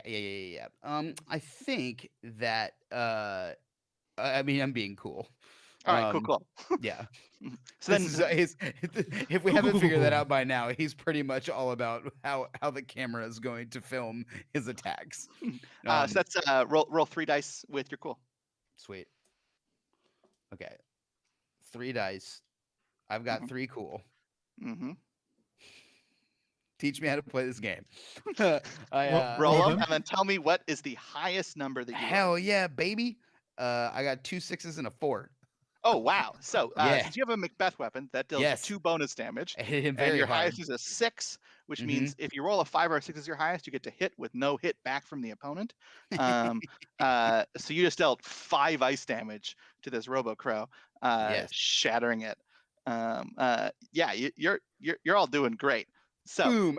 Yeah, and then MJ sort of looks around and again, and it's just like, you were not powerful enough. You need more training, Robocrocs. All right. Are there any more Robocrocs around? So there is that hole where there's probably more Robocrocs a far distance from you, but you can't see into that location yet unless you get right up into it. Yeah, no. Val is keeping their distance. All right, cool. You're gonna wait for him to emerge. Val's still staying on their sniper perch. Nice. Hey, just sorry. Point of order. Do stack? Like I've got avalanche on one of my things as well, and I just killed 2 things, so I'm stacking for blur and for Yep. Okay, sweet. Yeah, you should have 2 stacks of blur and 2 stacks of avalanche. Fuck yeah. So Song 2 there is plays. a health on the ground. There's 1 health.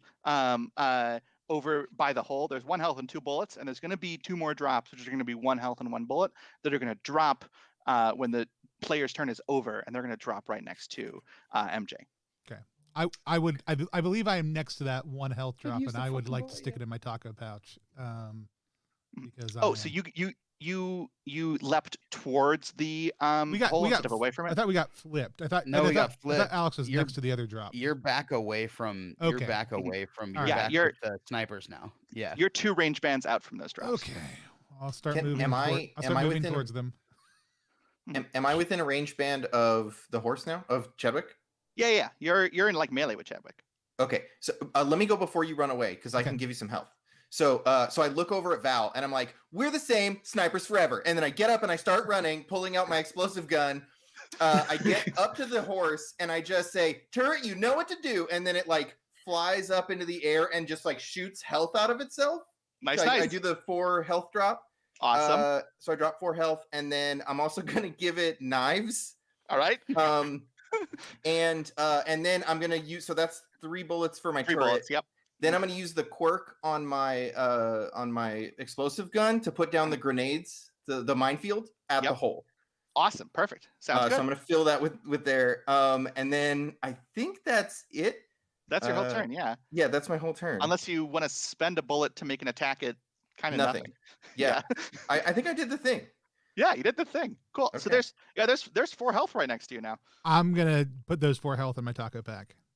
Awesome. Mhm. I'm going There's to take also a taco too. there's I'm also a- assuming that's a free action. There's also a turret with a bunch of knives sort of stabbing.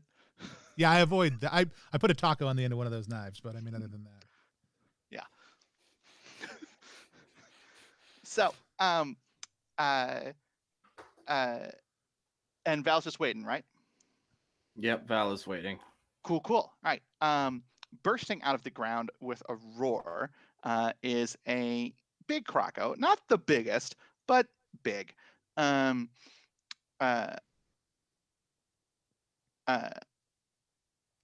it is wreathed in fire. Fire! It's got massive lizardy horns and a sort of crown around its head as it stomps out of that hole.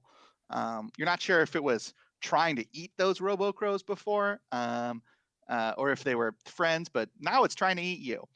And it's going to slide up out of that hole over next to by MJ, rushing at you with its horns down and deal you 4 fire harm. Not Does if I it take its not if I 3 teleport out explosive? of the way. Yeah, it does take 3 explosive. Yes. For moving around in there. Yeah, if you'd like to use the dash step, you could teleport. Yeah, absolutely. Cool. I'm just gonna like right as it comes, like he does not move. He just looks at it and he's just like, not today. And then boom, and just I'm just gonna dash step to you know what? Right back to where everybody else is. Nice. Hey guys. Cool. The big. I just hold out knuckles for the witch.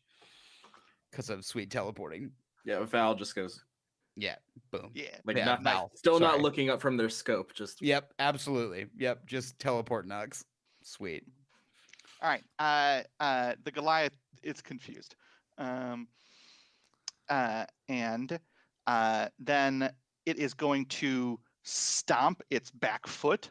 And sort of wreathing around it now is a ring of fire. So if you want to get up into even just like melee with it, it'll hurt you. And if it's gonna move and that ring of fire is gonna follow it with it. Cool. How cool. is it's like inmate, like I can't teleport inside of it, huh? You can, you'll just get lit on fire. Okay, fair enough. So I am gonna. You see the 2, like we saw the 4 weapons pop out. 2 of them were in the front, 2 of them were in the back. Like we watch those. Oh. We watch. Oh, go ahead. Sorry, and next to it is a bullet drop and a health drop. Awesome. Mhm. We watch those two like swivel around. So the weapons that I was shooting go to the back. The weapons that I wasn't shooting come to the front. And I'm going to rain hell, and dual wield, and shoot my other two weapons, which I'm going to do with Carnage because that's what I do. Mm-hmm. And that's a 5. Nice. And a 6. All right. Boy, So we are just pushing the karma here. We're gonna need a good roll real bad. and I'm gonna activate the quirks on both of those weapons. Sure. One which is Fortress, and I'm gonna activate that on MJ, which basically means if you get hurt, that you will do 2 ice damage to the person who attacks you, which seems like a good idea. In this situation potentially. And then the other one is cluster rockets. So Nice. I do 1 damage, 1 explosive damage, and then 3 more explosive damage from the cluster rockets for 1 weapon. All right. So that's Cool. 4. And then I will do 2 ice damage, plus the fortress for the other, plus whatever bonus ice damage does for this. You have Fortress on you? No, I put fortress on MJ. Yeah. No. So sorry. Whatever the bonus for ice, not for fortress. Sorry. Oh yeah. So it's 6 damage all day 4, plus whatever ice does. Yeah, it would do an extra +1. Okay, so 7 damage. 7 damage. Cool. Which is exactly enough to take it down because of that minefield that we'll just walk through. The Krakow looks confused and stumbles forward with a big roar as it like rolls into the ground. Boom, boom, boom, boom, and the fire wreathing around it issues out as it slides right to the feet, and the turret gets a little stab. Nice. And it drops 2 health. Oh, nice. Cool. So there's out here on the battlefield, you all have a little sort of danger meter turns off. You're all safe for now. There's 4 health out and 3 bullets. So whoever needs to pick those things up can pick those things up. So when I pick things up, I can give things to other people. Yeah. So can I pick up a health drop even if I don't need the health? Okay. So I'm gonna pick up. Does anybody need health? I don't need health. Not anymore. No. Okay. Yeah, I'm gonna pick up the health drops. All of them, and give 1 bullet per health drop to another person. Cool. So everybody I turn gets all 1 the bullet. health into bullets, and I give those away. That's right. And I mark 3 stacks. Yep. I did spend apparently I think maybe all of my bullets just now. I spent 5 bullets, so I'm gonna then go around and pick up all the bullets if I can. Chadwick, did you use all your ammo? Yeah. It's okay, buddy. We'll find you some more. I imagine you like throw a bullet to Val, and Val just kind of catches it between their fingers, and just the 1 bullet, and then just like slides it into their sleeve, and just gives a thumbs up. All right. So ahead of you is this big toothy gorge. You see what looks like the like petrified remains of massive Krakos, like big as a fucking skyscraper Krakos, just sort of jutting out of the sides of this ravine as it sort of goes towards you and it meanders forward. Okay. There were 2 bullet drops back there, right? There were 3 total bullet drops. Oh, okay, cool. You took those other 3, right? If it's okay, otherwise I'll give 1 back to Tony. How's and Chadwick I'll take doing? 2. If I could get another 1, that would give me then Take 1 of 2. them, and I'll take 2. Yeah, if I had 2 bullets, that would be great. I may That have gets me back up to using my turret and stuff. gotten a little spendy with the bullets there. Hey, look, it was a very you all did a very fast fight. Yeah, we well, lived that. the thing that they spent the rest on was stacking at the end. That was to The get my stacks, special the delivery. stacks. Yeah. I've still got my stacks, right? Yeah, those That's persist for the all rest of the there, class. and like, hell yeah. And then, like the armor, the fortress thing that Tony did. Am I still carrying that? Am I still fortress? No, fortress drops off in combat. Okay, cool. Yeah. So, up ahead, you see what looks like to be a sort of rudimentary corpo checkpoint. They've set up a little gate, and there's a few of them, sort of like cracking electric whips. They look kind of bored as they look as all of you walk up. Unless you start shooting. I like put a paw in the air, like hold on just a Yes, second. that's what horses have. Like a hoof. I put a hoof in the air. I paw the air with my hoof There you go. to signify to that's everybody to what I stop. was going for. And I like clip clop clip clop clip clop up, and I go.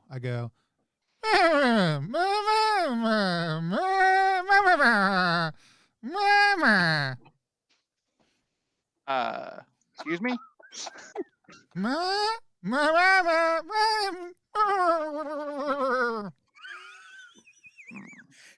The camera pans back over to the other three of us laughing our asses off in game.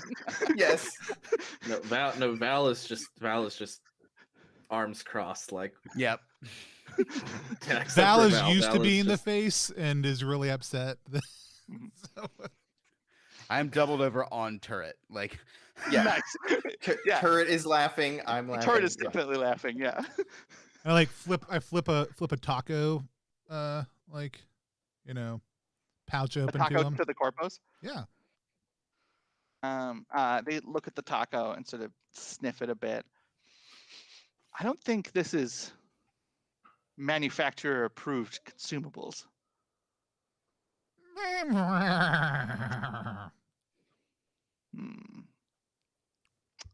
Well, the corpo chucks your taco to the ground and looks at you and says, "State your business, horse." Then I motion to the saddlebag one more time. And as soon as they reach in, a gun points out and shoots them in the head. Oh yeah. Yes. The corpo just like reels back, gun shot straight through its neck, blood pouring out of its robo suit, as the other corpo goes, "Oh shit," and tries to book it. I don't even want to use guns at this point in time. I just want to kick it with my hooves. Give me a carnage roll. This sounds like some carnage you're committing. I rolled a 6. All right.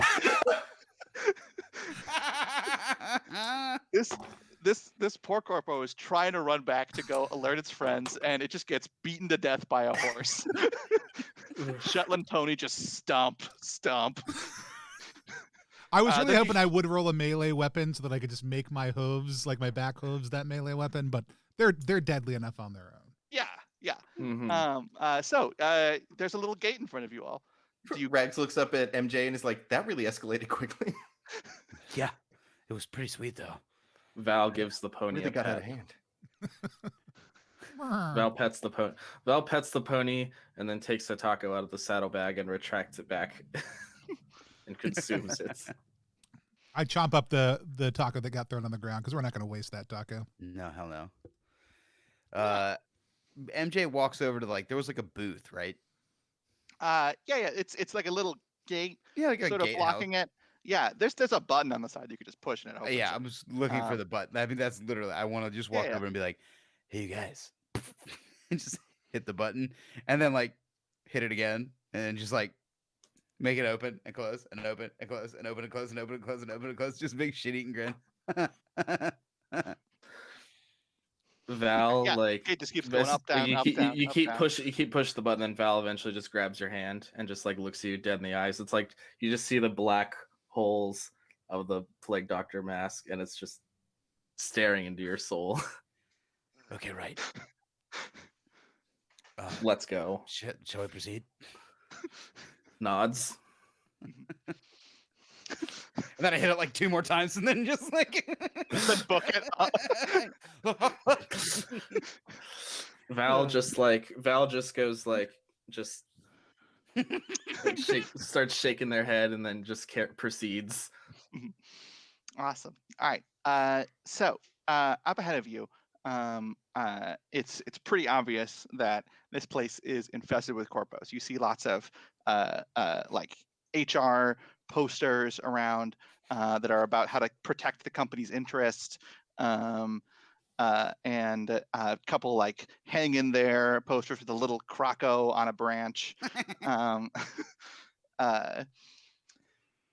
And up ahead, you see a large, like sort of prefab building. It looks like somebody built this fast, and it seems like they sort of built it around the end of the canyon here. You're distant from it right now, but where do you want to sort of set up? There are some corpos sort of on top of it, but they don't appear to be too like alert at the moment. Right. Well, we're far now. I mean, we could sort of do the thing we did before. Rain hell from afar while, I don't know, hoping we get lucky and assault it. Is there cover? Are there sneaky functions in this game? No. Like you can always describe you can always describe an approach, but you either have an ability or you don't. So like you could approach in a cool or canny fashion as which sure. might be like, okay, I got you. I want to like, try to like alert them or not. Yeah. Okay, Yeah. right. Yeah, that makes sense. Canny would maybe be sort of to approach in like a sneaky way, but there's no cover. Cool, maybe if you want to like walk up there confidently, like I belong here. Yeah. And Carnage, if you want to like take one of those dead corpos from before and put their head on top of your head, try use it as a disguise. Holy shit! You guys want to go Mad Max? Can we get the bloody horse bludgeon fucking? I know. I'm always me dancing horribly close to lines and veils. I mean, if you want to, I mean, Chadwick looks at you with a look that says, if you want to pop one of those guys on my back and let him ride me in, I'm all about that. Yeah, absolutely. That happens. I pick up the one that's bloody and bludgeoned, and I pick up like a little like a piece of like wood off the ground and look at Turret, trying to get like a little bit of flame. Turret will sort of spark you up a little. Yeah, sparks me up, and I go, and then I just draw a big horrible smiley face on the corpos, like on his face with some charcoal, and then nice. I look at the other one for good measure and just shrug, cut his head off and spear it on my sword, and just sort of jauntily put that on my on my shoulder there. Awesome, and then you got a jaunty disembodied head. Look at Chadwick and just go like, shall we? Clip clop, clip clop, clip clop, clip clop. All right, Val keeps to the shadows. Like Val just stays behind and starts setting up once more. I think Rags turns to like thinks Val is still there and is like, man, we sure got ourselves in with some weird ones, didn't we? And then looks over and no one is there. Turret's on the other side of you and just sort of pats you on the shoulder and goes, womp womp.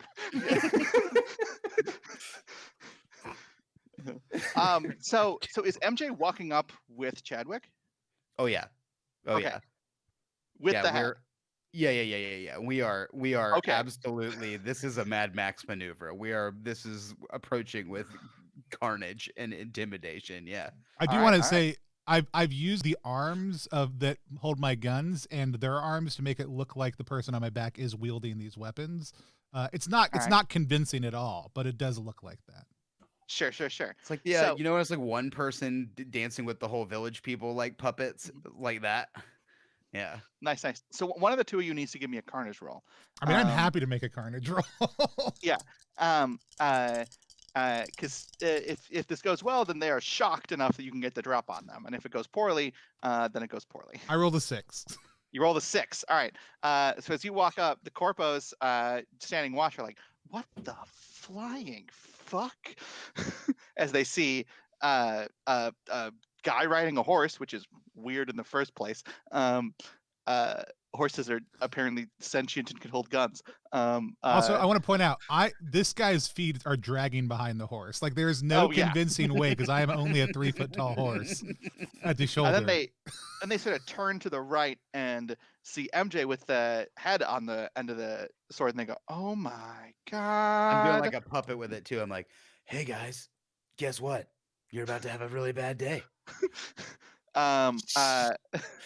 There are 3 corpos up there, and one of them starts vomiting, and the other 2 are just like freaked out and like ah. So you're able to approach up to the gate. What do you want to do? I guess it's not a gate; it's a door to the building. Sure. I mean, I'm gonna slam all of my weight into it and break that door down. Yeah, hell yeah, you are.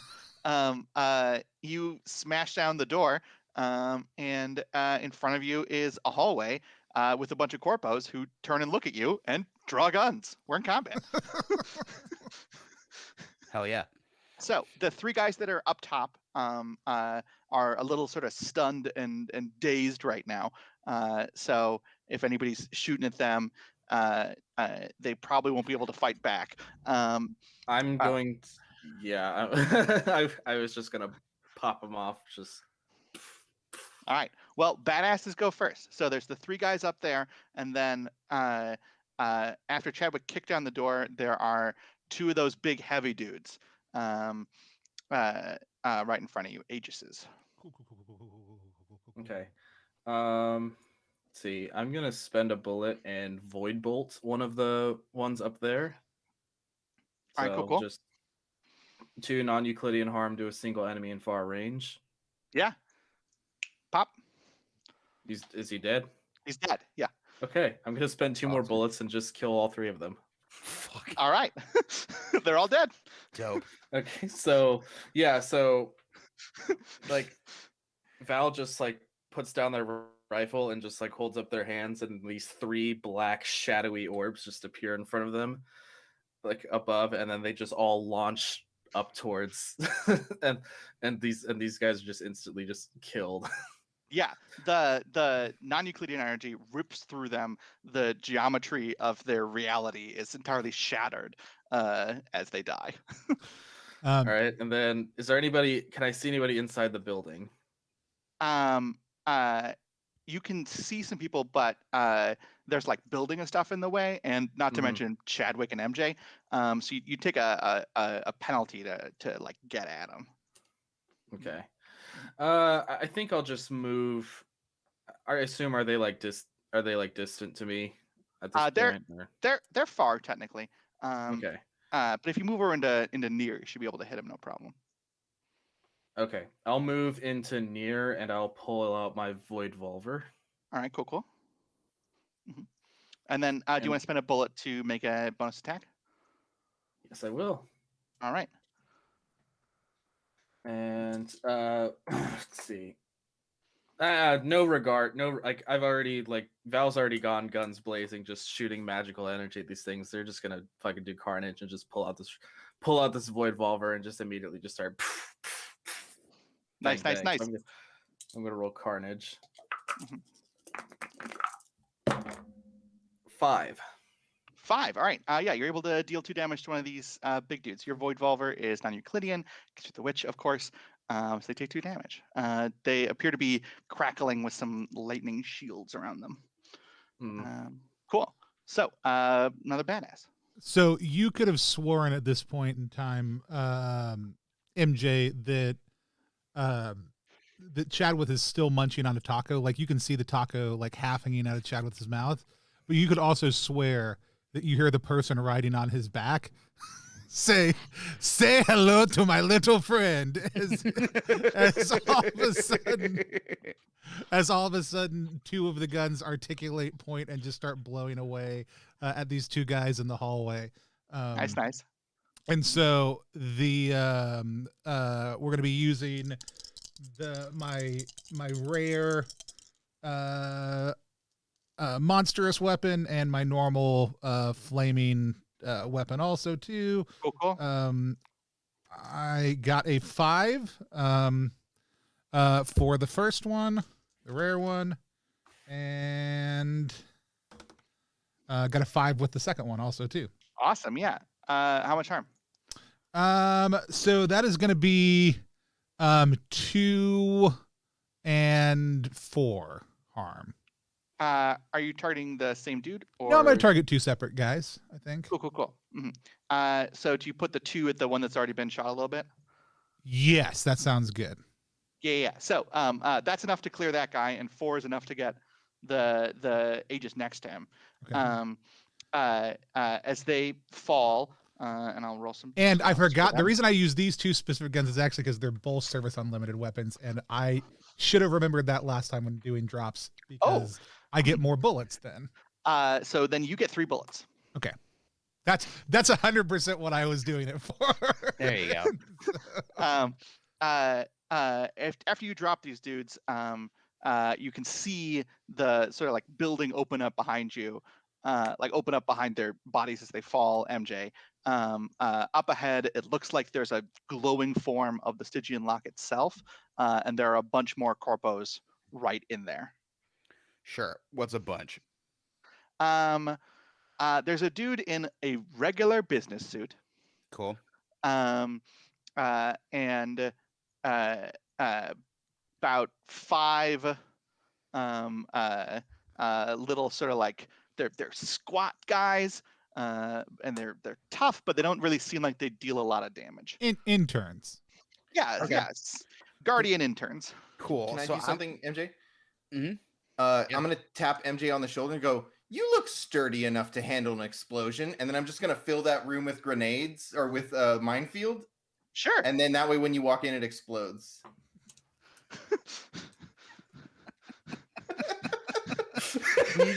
Did you just bond facility proximity mine me? He's Yeah. like, he's looking you over. He's like, "You look sturdy." He's like hitting you on the shoulder. Then then just a minefield fills that room. Yeah, you're one range band from the sort of 6 of them.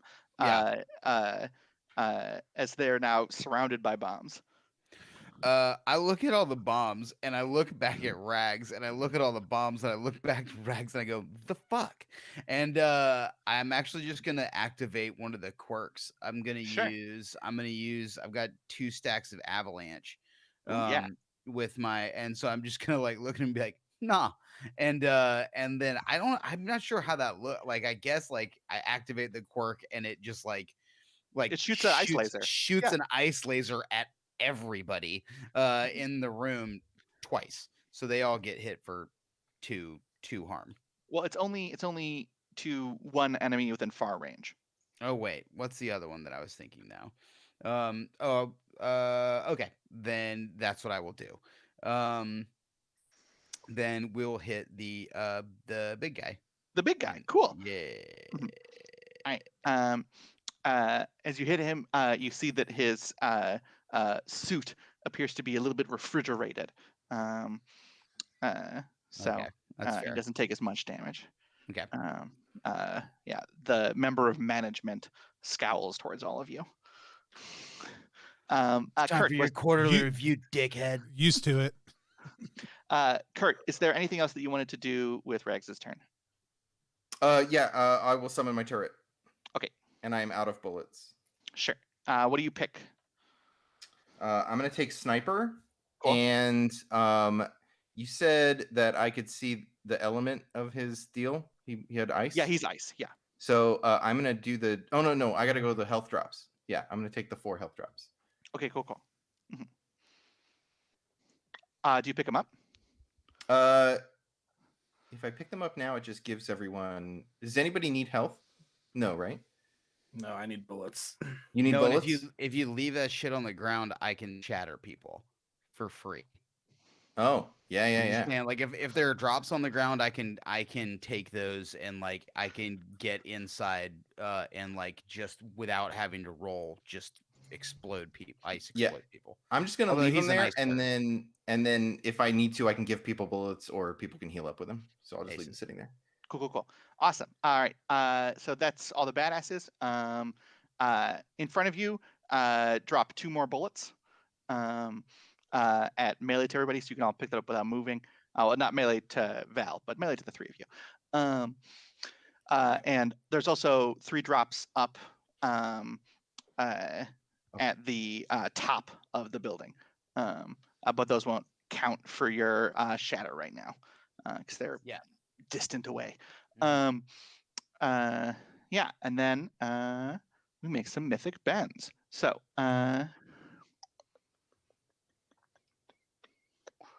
yeah. Oh, I can deal 1 damage at the end of my turn because of sniper. Yes. And your sniper is ice, right? Is your Electric ice? right now. No, Oh, it's electric. I'm electric. Yeah. Oh, okay, cool. There are 5 interns. 3 of them seem to be all zappy electric. 2 of them are ice, and then there's the management guy who's ice. I will put 1 damage into the big guy. Into management. Cool. All right. So management's going to pull out his phone and hit some buttons, and an alarm starts going in the building, and it says carpet bomb imminent. He called it an airstrike on himself. Then all 3 of you are near to management, so then he is going to deal 1 harm to each of you, 1 ice harm. Ow. So if you have ice armor, it deals no damage. Haha. Woo! Was that including me or just Just the 3 of them. Yeah. Because you're How does it you- feel when you're you far attack me and it does basically nothing? How about that? yeah. Okay. Let me know who doesn't want to be in melee range next round, and I'll fix that.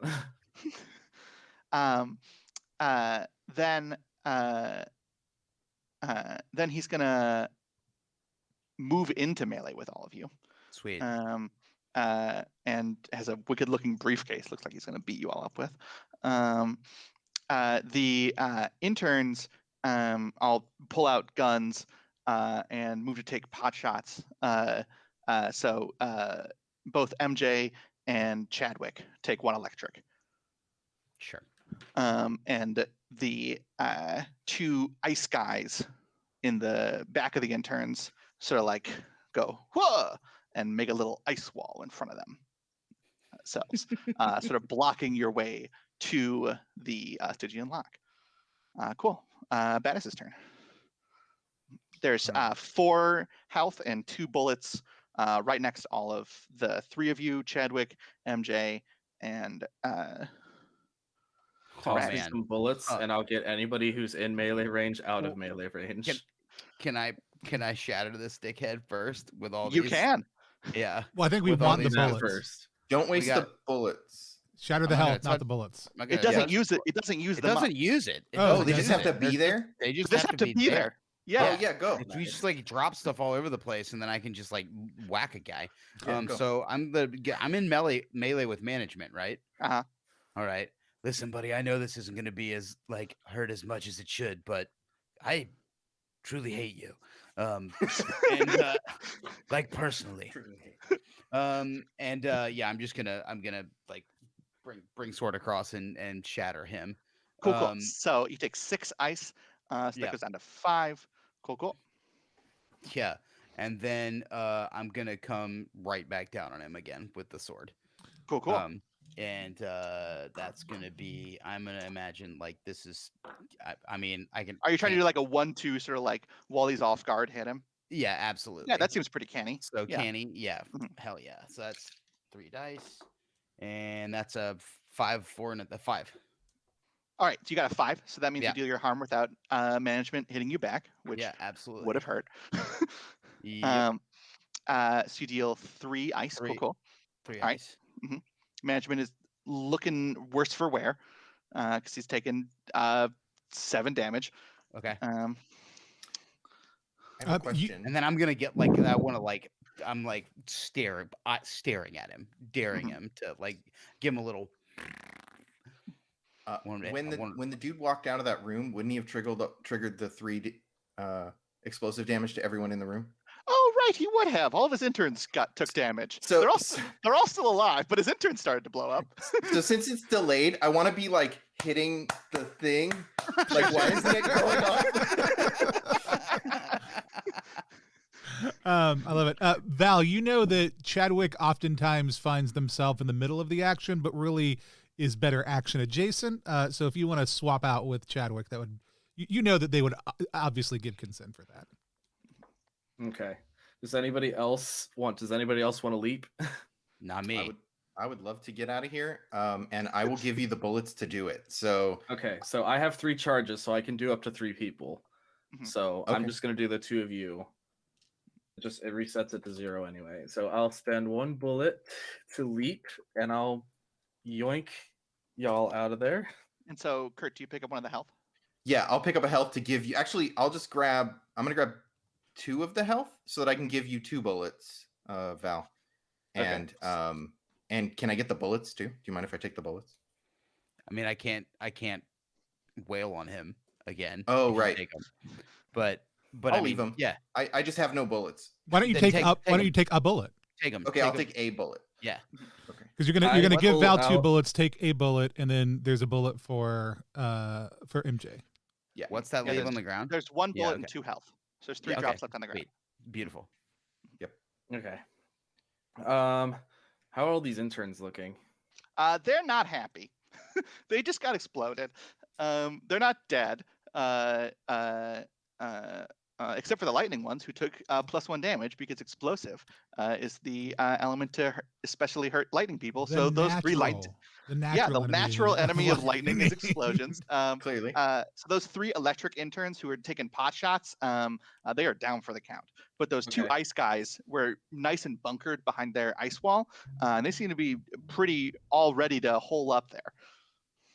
Okay. I'm gonna run up into range. Let's see, near range Mhm. with the ice wall guys, Sure, and sure. I'm gonna do Cynado. Cool. So I burn my Cynado Oh, man. charges, Yeah. You and I deal 1 non-Euclidean harm to all nearby enemies.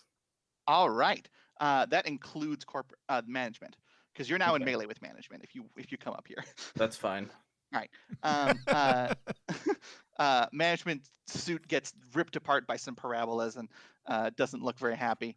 Yeah, you well and truly shatter the ice wall that the interns were hiding behind, and now they're like, oh no, as they're all Yeah, exposed. Just Val runs in and just starts doing all these weird hand gestures and stuff, and then this black energy just swirls around them and just completely devastates it, all everyone's protective stuff. Nice. I'm gonna shoot him. Nice. I'm gonna shoot management. gunfuck. And we established management is cool, right? And I think Management ice. yeah, that's what I meant. We're gonna go ahead and just use the 2 weapons I was already using, anyways. So we're gonna The rain, only enemies left are ice. Yeah, we're gonna rain hell and dual wield. So I'm gonna go ahead and make those attack rolls. I've got a 6 and 2 5s. All right. Jesus. And then I've got a 5 on the other one. All right. Cool. So that is going to do, you know what? Let's go ahead and activate some quirks. Yeah. Let's say that's going to do, Meteor doesn't, I don't actually think help in this situation. But there's no reason not to activate it because it looks cool and I got the bullets right now. It is cool.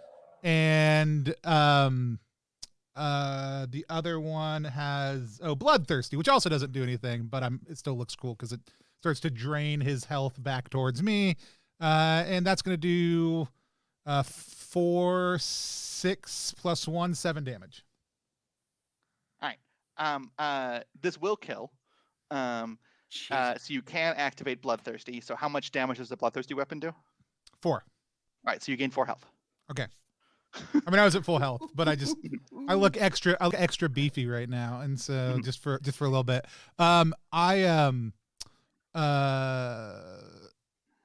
Those are also both services unlimited weapons, and one is rare. Yes. So you get you only get it from the weapon you attack with second. So that would be the rare one. Okay, so you get 2 bullets. Okay. And then the management, since he's mythic, is going to make 3 drops when it gets to the GM turn. Cool. Anybody else got anything they want to do? I've only picked up drops and been teleported, right? That's all I've done.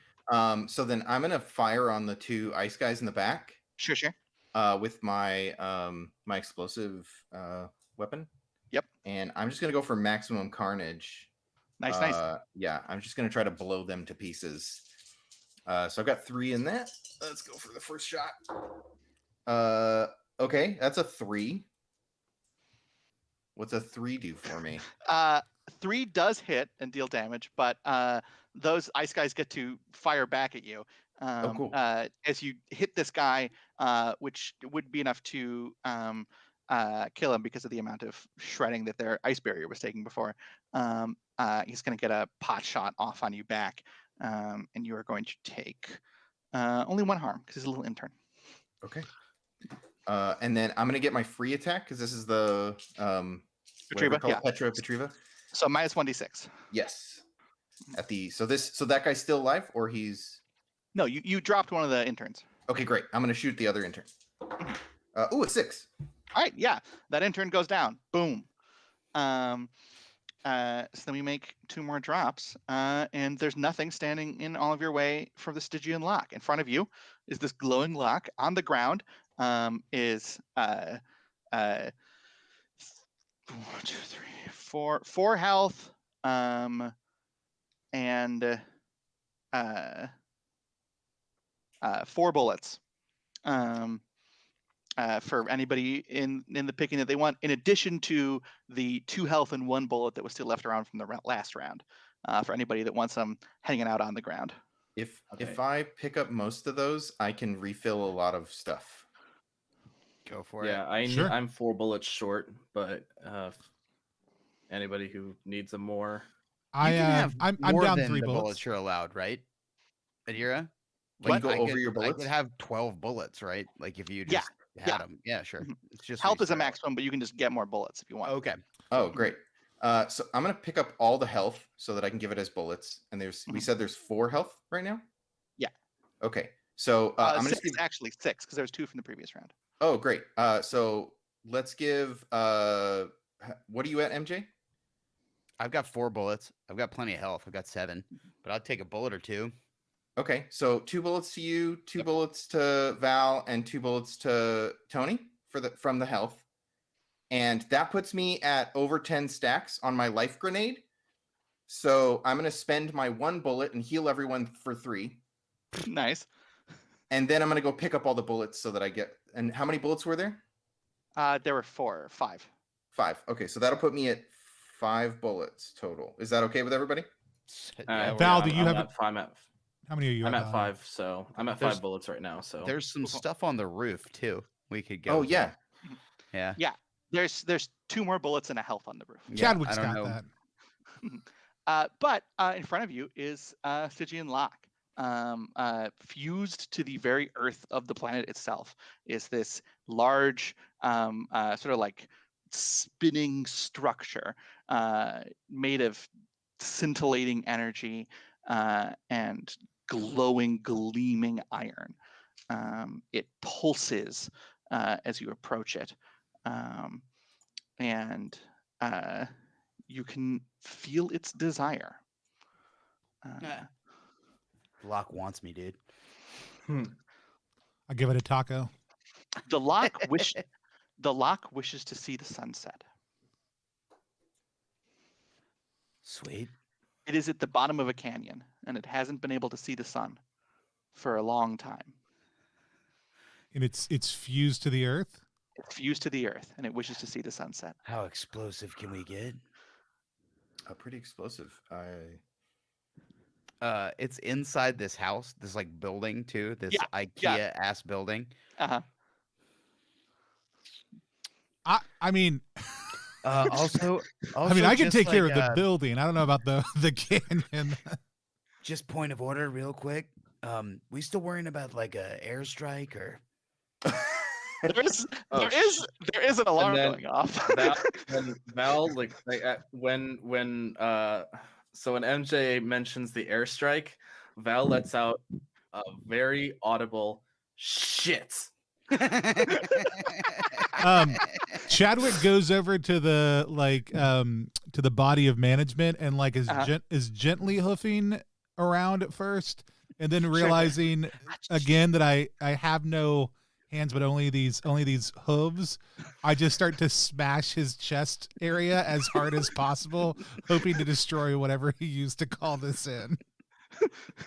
The phone that you could use to call out and get it to stop. Sure. Doesn't matter. It's that's Yeah. this is how Chadwick III rolls. I Like, look Chadwick- at you as you do that and go like, Hey, Chad. The rest of us can talk. What? Fair enough. Hey, Val, any chance you could teleport some bombs from an airstrike to the side of a canyon? And then Val just like, Fair enough. There's no bad ideas in brainstorming. Damn.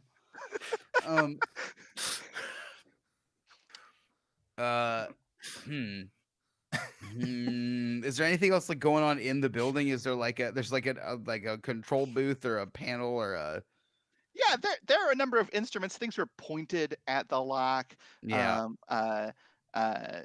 There's like a appears to be like a live streamed webcam, and like people Of are a like, sunset? Have they tried that already? yeah, they have, yeah. Okay. They've tried all sorts of things. There's a painting on the wall of a sunset.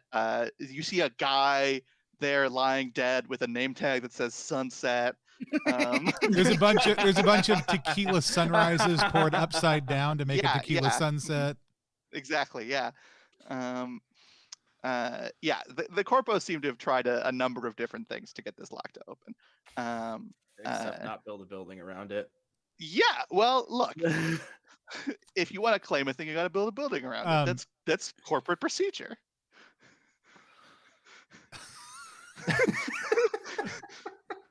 Duh. In my destroying this body, do we find this cell phone? Yeah, you can you smashed the cell phone. You find it. I found it and Well, smashed it. wait. It's a Excellent. nice big crunch If as we you slam the cell phone. Look, the airstrike can blow up the building. So I like nudge the broken cell phone over to Rags, like do something with this. Rags like picks it up and is like, "Well, you pretty well fucked this, didn't you? Is there anything I can do with this thing? Like, can I put this back together?" You could try. What are you going to try to fix it with? Oh shit. Okay. Okay. So I'm gonna ask Turret. Mhm.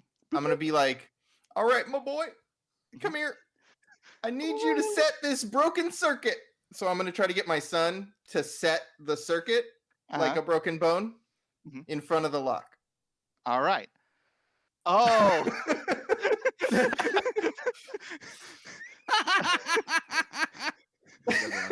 nice try. Give me a cool roll. This is really way too supremely confident of you. That's a 6. All right. Your turret is able to fix the phone, but it does not. The lock is not satisfied. And I'm like, It's mildly impressed, but it's not satisfied. yeah. When I'm Turret's disappointed. done, when Turret's done fixing the lock, you begin to hear a countdown issue from the speaker that goes 10.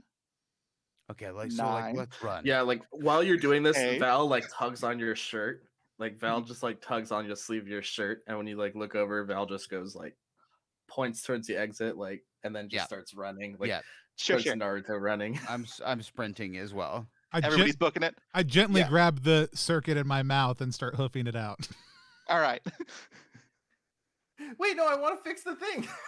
I want to make the call. We fix the phone. Well, that's fine if you've got the phone. Okay. Yeah, are you going to stay go in the for building it. and make the call? Yeah, I'm gonna try to. Well, can I make the call while running? Sure. Okay, so I'm gonna call and Yeah, I'll hit have star Turret hold the 69. phone.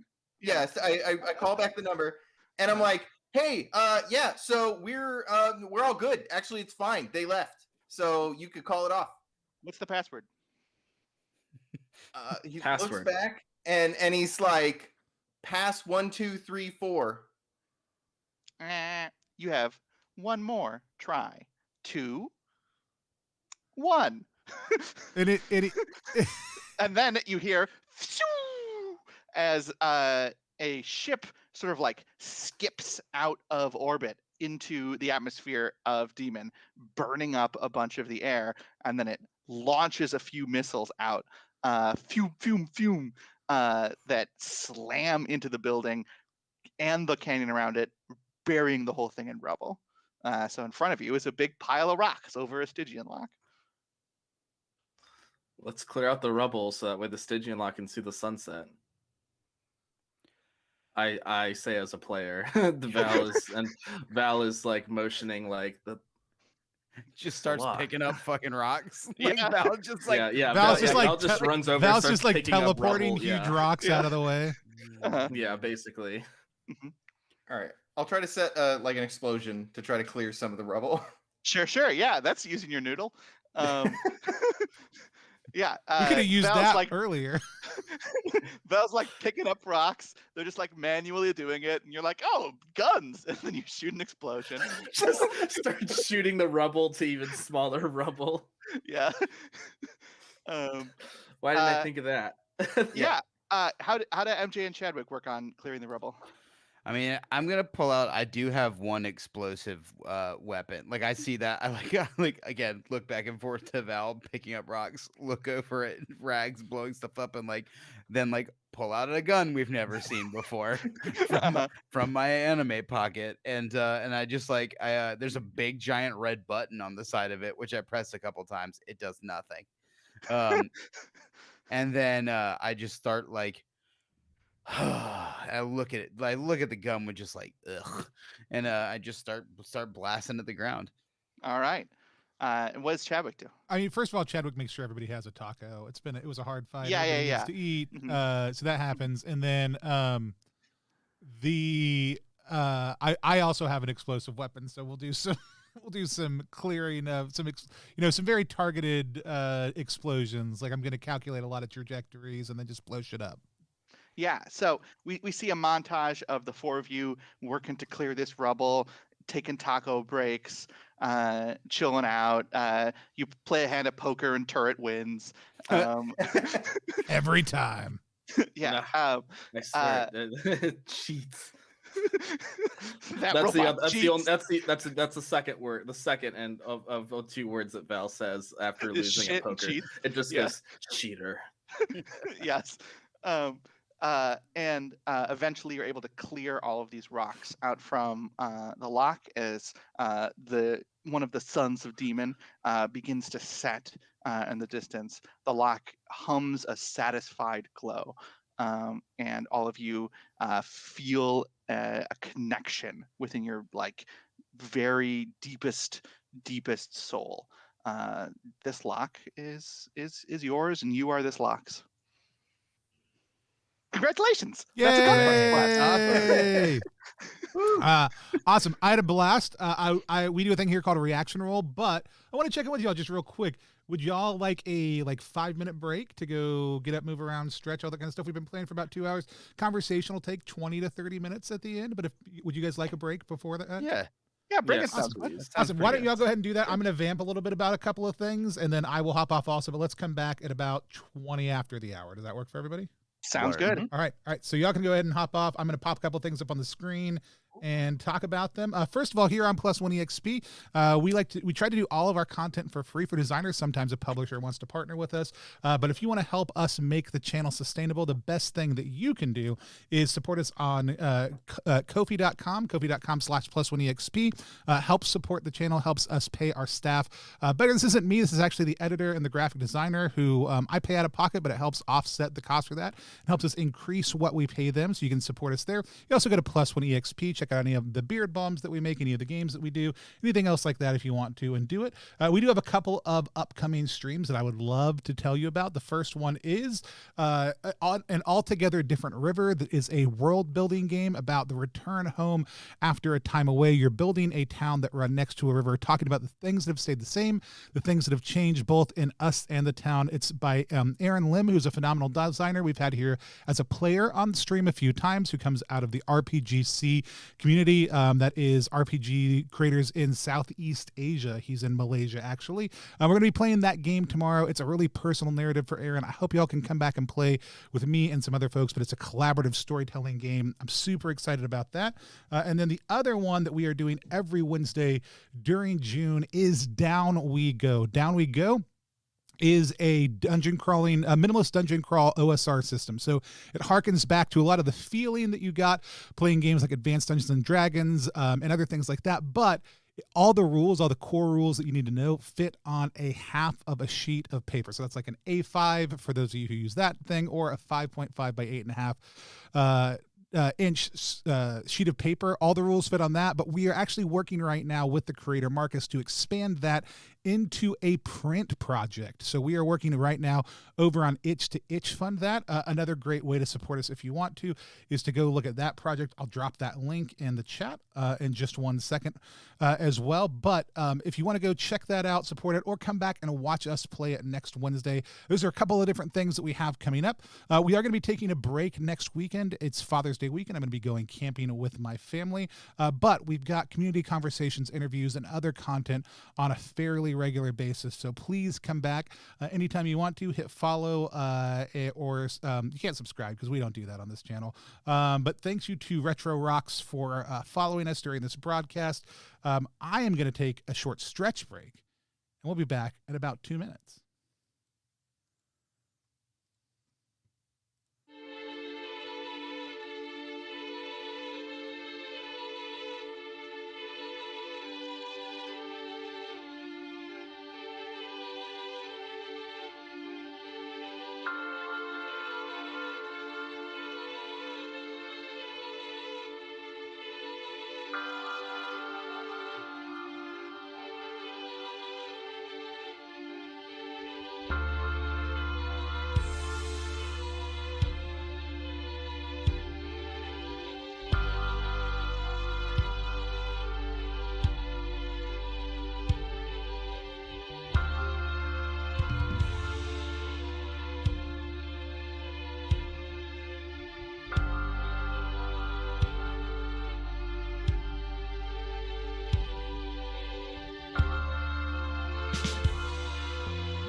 That's the first thing people heard back here on Plus One EXP. We like to do a little thing called Reaction Roll. Reaction Roll is a live stream within a live stream. It's where we sit down with a designer of a game that we just played, talk to them about our experience, and answer your questions and our questions live about that. Today, we are playing Gunfucks by Adira Slattery. I had an absolute blast playing it, but before we get into what my experience was, who we played with, and all the other things, Adira, tell people a little bit about Gunfucks. Yeah. So, Gunfucks came about. Spencer wrote the Lumen SRD, and I saw an early Google Doc version of it, and I was like, "Oh, well, this could probably do Borderlands." And I haven't played most of the Borderlands games, and but I've watched a bunch of them. A lot of backseat gaming, and the little bits that I did play, I really enjoyed it, and I was like, oh well, I really want to get to that sort of aesthetic in a game, right? The sort of wacky combat and the bombastic weapons and the wild powers, and so I sat down and I wrote Gunfucks in 24 hours, and game fucks. Yeah. It does. Yeah, I had an absolute blast, but let's meet our other players, and let's also hear from them about their experience. We'll go in the same order we've been going all night. By the way, if you're watching live right now, I just dropped the link in Twitch. It's also in the description if you're watching on Facebook or YouTube right now, directly to the game if you want to go check it out. If you're watching this later, it's also in the description. But first off, let's hear from Alex. Alex, tell people who you are, what you do, where they can find you online, but most importantly, how you enjoyed playing Gunfucks, or if you enjoyed playing Gunfucks. I don't know. I don't want to dictate. I hated it. Clearly, I wasn't having any fun at all. I'm R. Alex Murray, cosmic traveler and seeker of truths. I'm a Brooklyn-based actor, comedian, musician, podcaster, children's entertainer, believe it or not, jack of many nonsenses. I'm at R. Alex Murray all over the internet. I'm going to quickly plug my podcast, Child's Play. It's one of many, but it's the one in which my co-host and I are listening to all of the Kids Bop albums in order, and then we fix the song every other week that we bring, and it is maddening but hilarious. So check that out. This is great. I assumed Tony hit me up and was like, "Do you want to play a game called Gunfucks?" And I was like, "Yes, I fucking do. Of course I fucking do." That's all I need. But getting into it was really fun. I can't play video games like this. I just can't. I suck at them. I can't play like battle royale drop in. I think that's what Borderlands is like. If it's like this, and like Overwatch and Fortnite and whatever, I don't know. I can't do any of them. I can't do any of this crap. If like you're running around in teams with a gun, like I just can't do it because I'm worthless. But this is fun because it allows us like that attitude. I've like watched some of that stuff, like Adira was saying, and I really enjoy watching it and watching groups of people have a lot of fun doing this nonsense. So it's nice to be able to like tabletop that, because yeah, like Tony was saying when we were off air a minute ago, that like the players get to put a lot of flavor in, and that was just a blast. Matter. Then I was like, all right, I know I'm going to have a class like the witch, that Adrian was playing. And I was like, well, I want to have weird damage. I'm like, should I call it Eldritch? I'm like, no, let's call it non-Euclidean. That's neat. And I'm like, well, this is sort of like weird and otherworldly and not reality. So what's a real damage? And I'm like, oh, what if it's like living life? Then I went, oh, monstrous. It's fuzzy. It's furry. And so that's how I came up with the 6 elements. That's great. Yeah. Just those last 2 especially are just so absolutely off the map. It's very fun. I'm bummed that I didn't get to see anybody have like an eyeball sword. Covered in eyeballs is a neat ability too. Yeah, absolutely. Awesome. Thanks, Alex. Kurt, tell us a little bit about who you are, what you do, where people can find you online, but also what it was like to play Gunfucks. Absolutely. I am Kurt Potts, or if you saw the actual plate, Kurt motherfucking Potts. You can find me on Twitter at Kurt Potts, and most other places at Kurt Potts as well. I'm a game designer. I wrote Sigils in the Dark, and I'm the co-author of Lighthearted.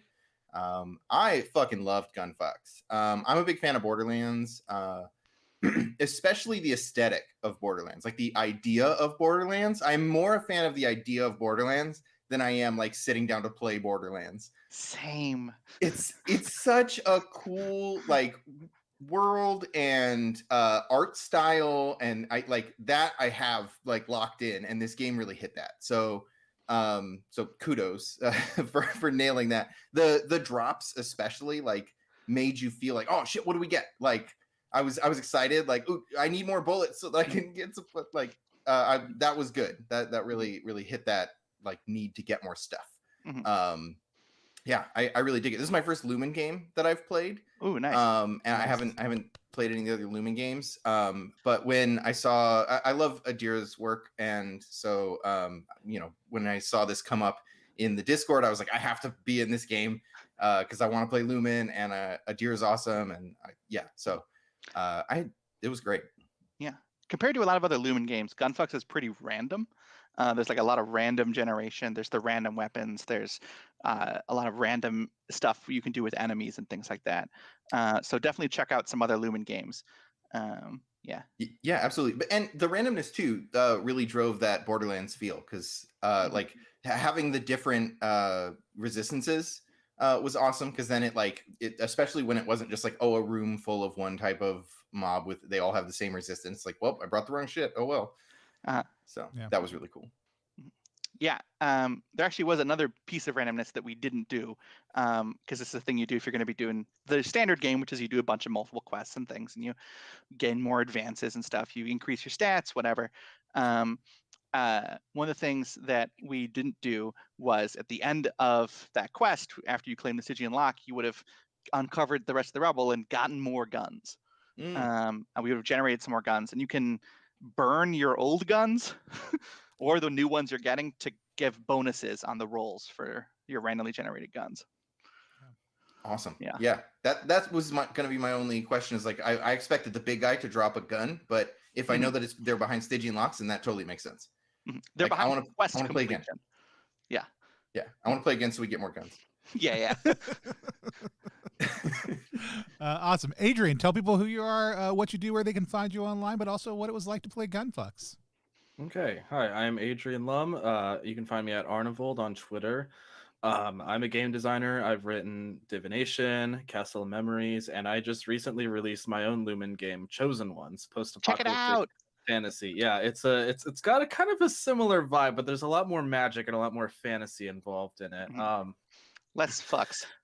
less fucks, but just as much badassery. Anyway, playing this game, I've read several Lumen games to take inspiration when making my own, but this is my first time sitting down and playing a Lumen game with people, and I've been friends with Adira for quite a couple months now, and and it's just been wonderful. I love her work, and I was just, when they said, "Hey, you want to play Gunfucks with Adira?" I was like, hell yeah, I do. I really enjoyed the witch. I just loved all the weird spooky shit I could do. I love the non-Euclidean damage type. I guess, like, was there any sort of creative influence other than Borderlands that might have swayed your design choices? Yeah, so as like Alex was talking about, there definitely is a lot of DNA from like hero shooters, like Apex Legends, especially with some of the ways that the like abilities are structured. I also mentioned earlier Bulletstorm. Bulletstorm's another sort of like older looter shooter in the same way as Gunfucks, which is another pretty primary inspiration. It's just a lot of shooting, a lot of weird shooting. But yeah, so yeah, and then another inspiration was puns.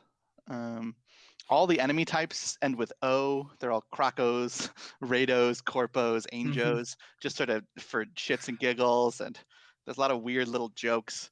I just had fun writing the game. Yeah, it sounded like it almost has like an Outer Worlds vibe to it, especially with the corpos. Yeah, Because yeah, I can that's see like that. a big thing, is that like corporate agents just like capitalism completely taking over and just becoming the force that must be destroyed. I mean, it already is, but like even a more dire physical threat. Yeah. Uh-huh. It's a absolute blast playing. I loved it. I've wanted to play it for a while. I harassed Adira about it for a good bit. I was super excited we could finally make it happen. What a great crew to play with. I will say this, having played 4 or 5 Lumen games now, it's not just the most random, it is the crunchiest. Like, I started out and I was like, okay, I'm going to have these loadouts, these other things. And no other Lumen game that I've played have I actually had to write things down. Like, I'm going to look at the playbook. I can track things. And I was like, oh, crap, I actually have to do math. That's not a drawback. It actually, I loved it. Like, it's certainly a feature and not a bug. So I want to be really, I thought your point to Kurt, like, yeah, go check out other Lumen games, because everyone's done unique stuff with theirs. Like, everyone's done very cool things. So it's a cool thing to see, like, the core stuff that Spencer created, and then all the different ways that people are like, no, I'm going to do this instead. I was blown away as you were just like randomly listing off. Yeah, this one's like this, and this one's like this, and that one's like this. And this, like, at the very beginning, I was like, holy crap. Like, I write games and I'm like, yeah, there are 4 stats and I remember 3 of them. I don't know what to tell you. I'll look at the book. And there is a lot here. There's also just so much stuff that actually, like, it's certainly not GM-less, but it's almost leaning that way. Like the quest generator, like, if you had a couple people who are very comfortable pitching and playing together, you could pass GMing around from scene to scene. You could do a lot of interesting things with the play because you have this randomization for quest process, or even just popping people in and out of quests and just, like I said, moving it around the table could all be very, very cool. So I loved it. Here's the question I'm starting to ask everybody when I play their Lumen game. And that's, have you thought about generating the dumb tech? And this is especially key for Borderlands, because Borderlands NPCs and monsters have some of the best weird shit that they say when you're shooting at them or when they're shooting at you. Have you thought about creating a random text table of the things that they're saying while you're shooting at them or while they're scooting around? And if you reach a certain level of funding, I am happy to do one for you, is what I will also offer. You don't have to take me up on that, but I would absolutely write 4 random text of tables that different enemies say for Gunfucks, because I think the concept of giving your NPCs stuff to say is a blast. But tell me more about NPCs in general. Like, you mentioned, like, there's a lot of puns and stuff in there. You created kind of these 4 classes, and like the Krokos and the Rados and the Corpos, even to a certain degree, feel very Borderlands. The Angels feel like there was some of that in Borderland, but like, what were some of the things you wanted to see in the NPCs as you were creating them? Yeah. So enemy design is one of my least favorite things to do in any sort of game like this, right? I almost made the enemies crunchier than standard Lumen enemies, just so that there was more for me to do, so that would be a little more like interesting to me.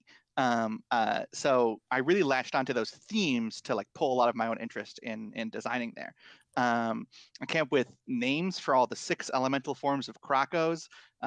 Flame Kroko is a fire Kroko. Bone Kroko is an ice Kroko. Robo Kroko for electric. I can't come up with the unstable Kroko is the explosive one. Yes, feral Kroko is monstrous, and the non-Euclidean Kroko is Orc, which is Kroko backwards. Love it. And like, I threw that in the book as a there's literally a little thing that says fun fact. Here are all the different names for Krokos.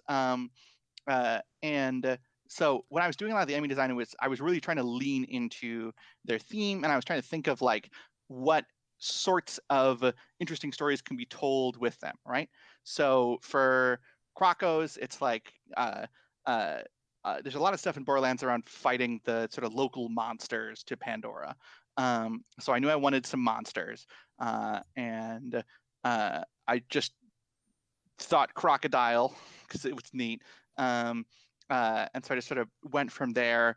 and I tried to think of different enemy designs. So one of the kinds of Krakos that you guys didn't see was the Roller, which is a common Krako. It's only got 1 health, but it does 3 harm in melee.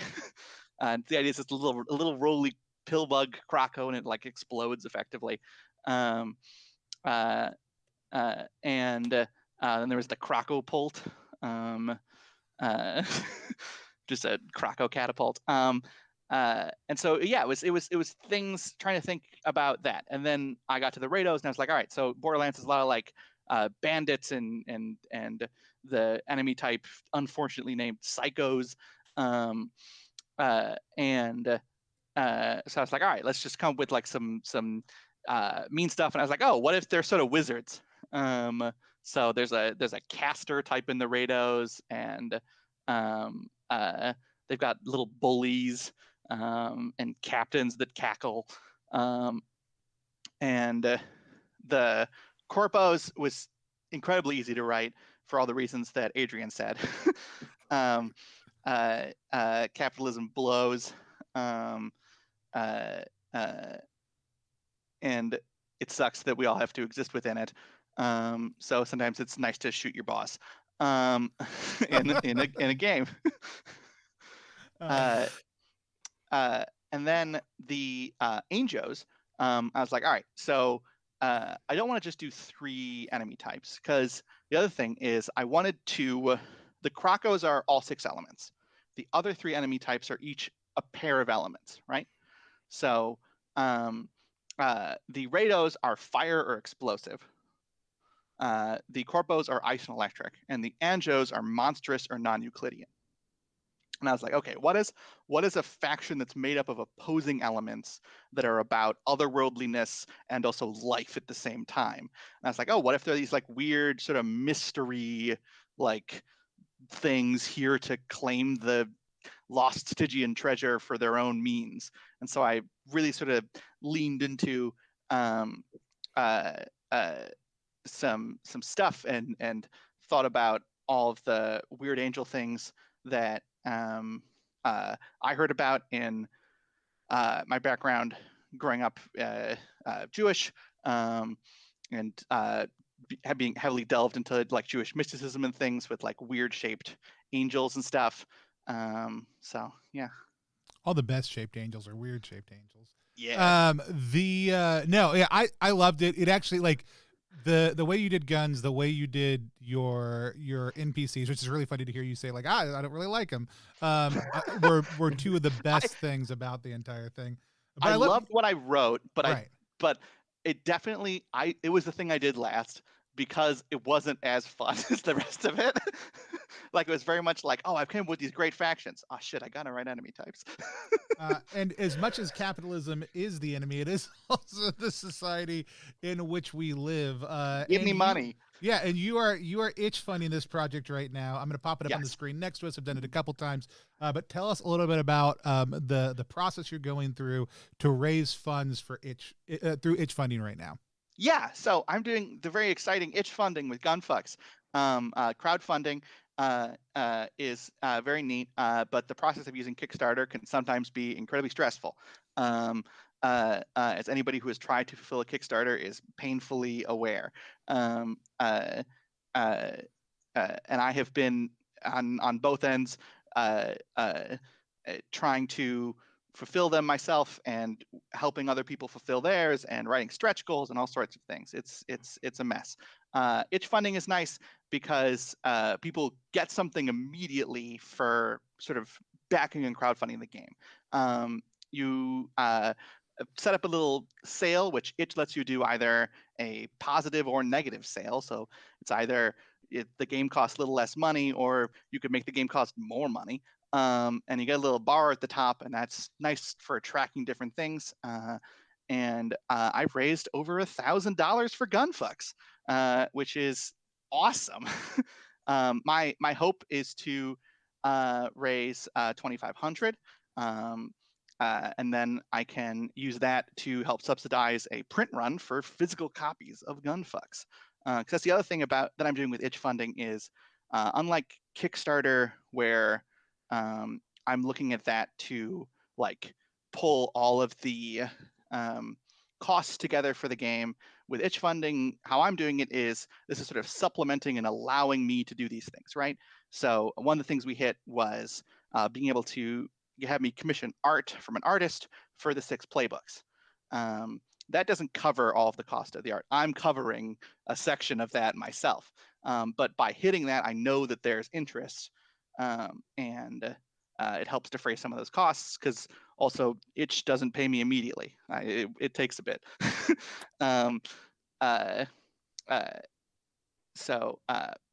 Yeah, itch funding. It's pretty neat. There's a whole bunch of Lumen Games itch funding right now as part of the Lux Collective, which is an organized thing that started up at the start of this month. Tony actually did some interviews about it. Lux Collective, very, very cool. Check out all the projects that are involved. Yeah. I'll pop those up on the screen real quick so people can see those. There's a whole bunch of them that are already up. There's also, I think, more coming very, very quickly. I believe there is, yeah. Yeah. And so it's, it gets updated when it gets updated, because guess what? Not everybody, no one's getting paid to make it happen.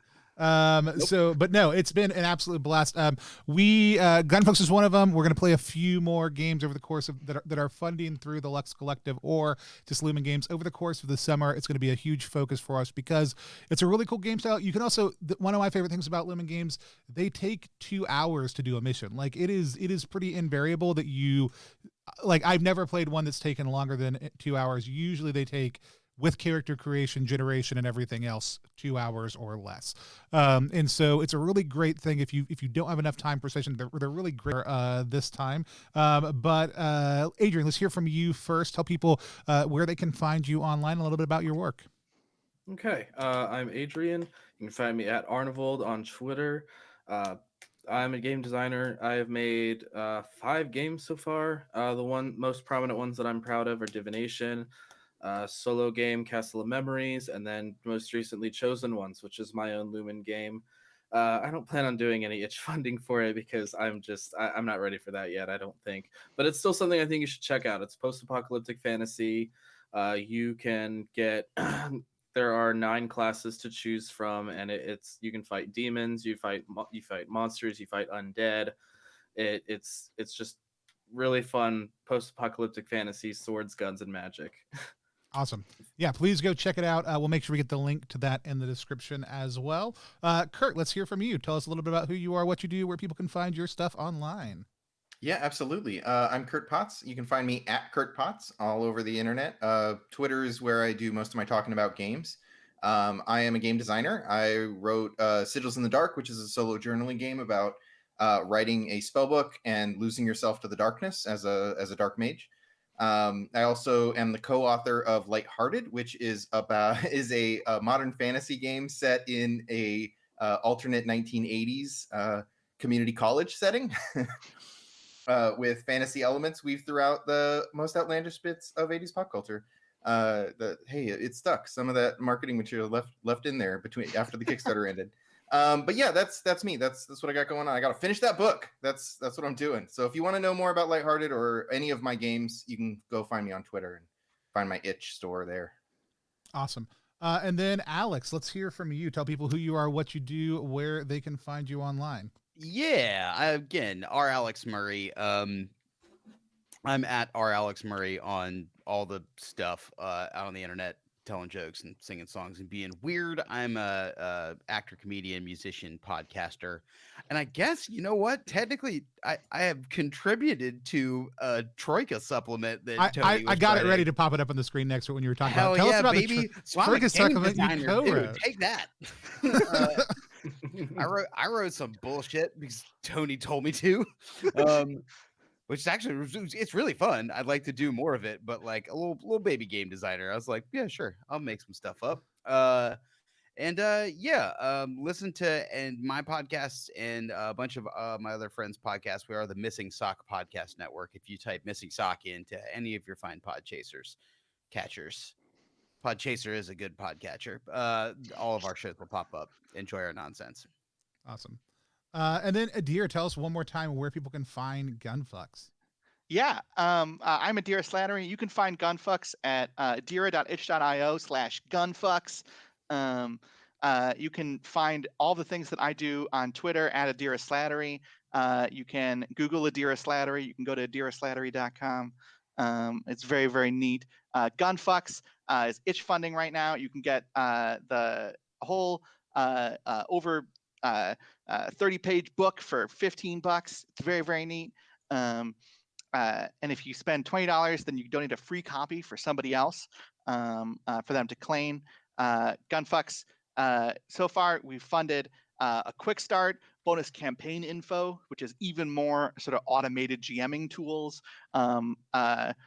more art, more quirks for weapons, and even some alternate perks for the manufacturers. We're going to be next, we're working on funding even more art for enemy types in the landscapes of Demon, then pushing for more classes, and hopefully eventually a print edition. And I'm very, very excited, and I loved being on this show and gun fucking it up. I had an absolute blast. I love playing with it. All of y'all, please come back and play again sometime in the near future. Here at Plus One EXP, we're a weird little brand that multi-classes in tabletop game design, beard and skincare alchemy, and the Bardic College of Content Creation. Again, our hope and desire is to help amazing designers find great players who love their games, and help amazing players find great designers whose games that they can love. We do that through a lot of ways. Tonight we did an actual play followed by a short interview. That's a very common thing. We also do a lot of short reviews on the site. If you want to support the work that we do, you can become a content champion. You go to kofi.com/plus1exp. Check that out. You can also go to plus1exp.com, find bespoke beard balms that are alchemically powered, and all the games that we make also too. If there's a bearded individual in your life who likes role-playing games or just likes their beard, go check all that stuff out. It's not all beard-centric, but hey, a whole lot of it is. Also a reminder, we've got a couple different actual plays coming up, and you can check out the game that we are itch funding right now, though it is not a Lumen game. It's a project by a Swedish designer, Marcus Linderum, that we're playing every Wednesday, but we're itch funding it right now. Had a great job had a great experience doing that over the last few days. I will say here, we just found out once we hit our $600 goal, which is initially to cover the cost of everything, we are going to pop up another goal because Johan Noor is interested in doing some art for us, and we would love to have him do some art. It's the creator of Morkborg, who is really excited about the project and has supported us. Also, it's been great to have their support. But also, we're going to make some dungeon synth. We're going to print a cassette run with Loot the Body for that also too. So we're going to do a short funding goal after that. That all will lead up to a Kickstarter for the physical project. Not because we're not committed to making it. We're going to print it either way, but that's just good marketing, folks. And so when you know you're going to go ahead and make the game and all the work's already done, there's no reason not to put it on Kickstarter for a couple weeks and let people give you extra money. So that's what we're going to do.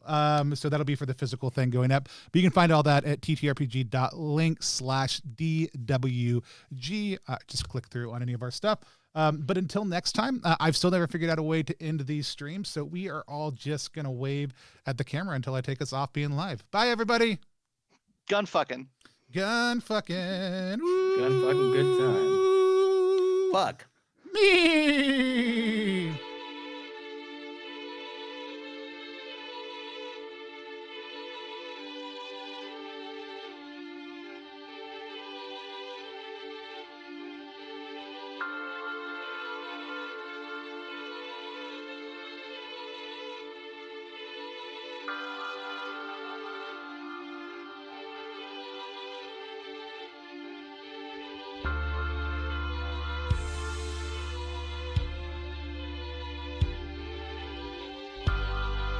Gunfucks.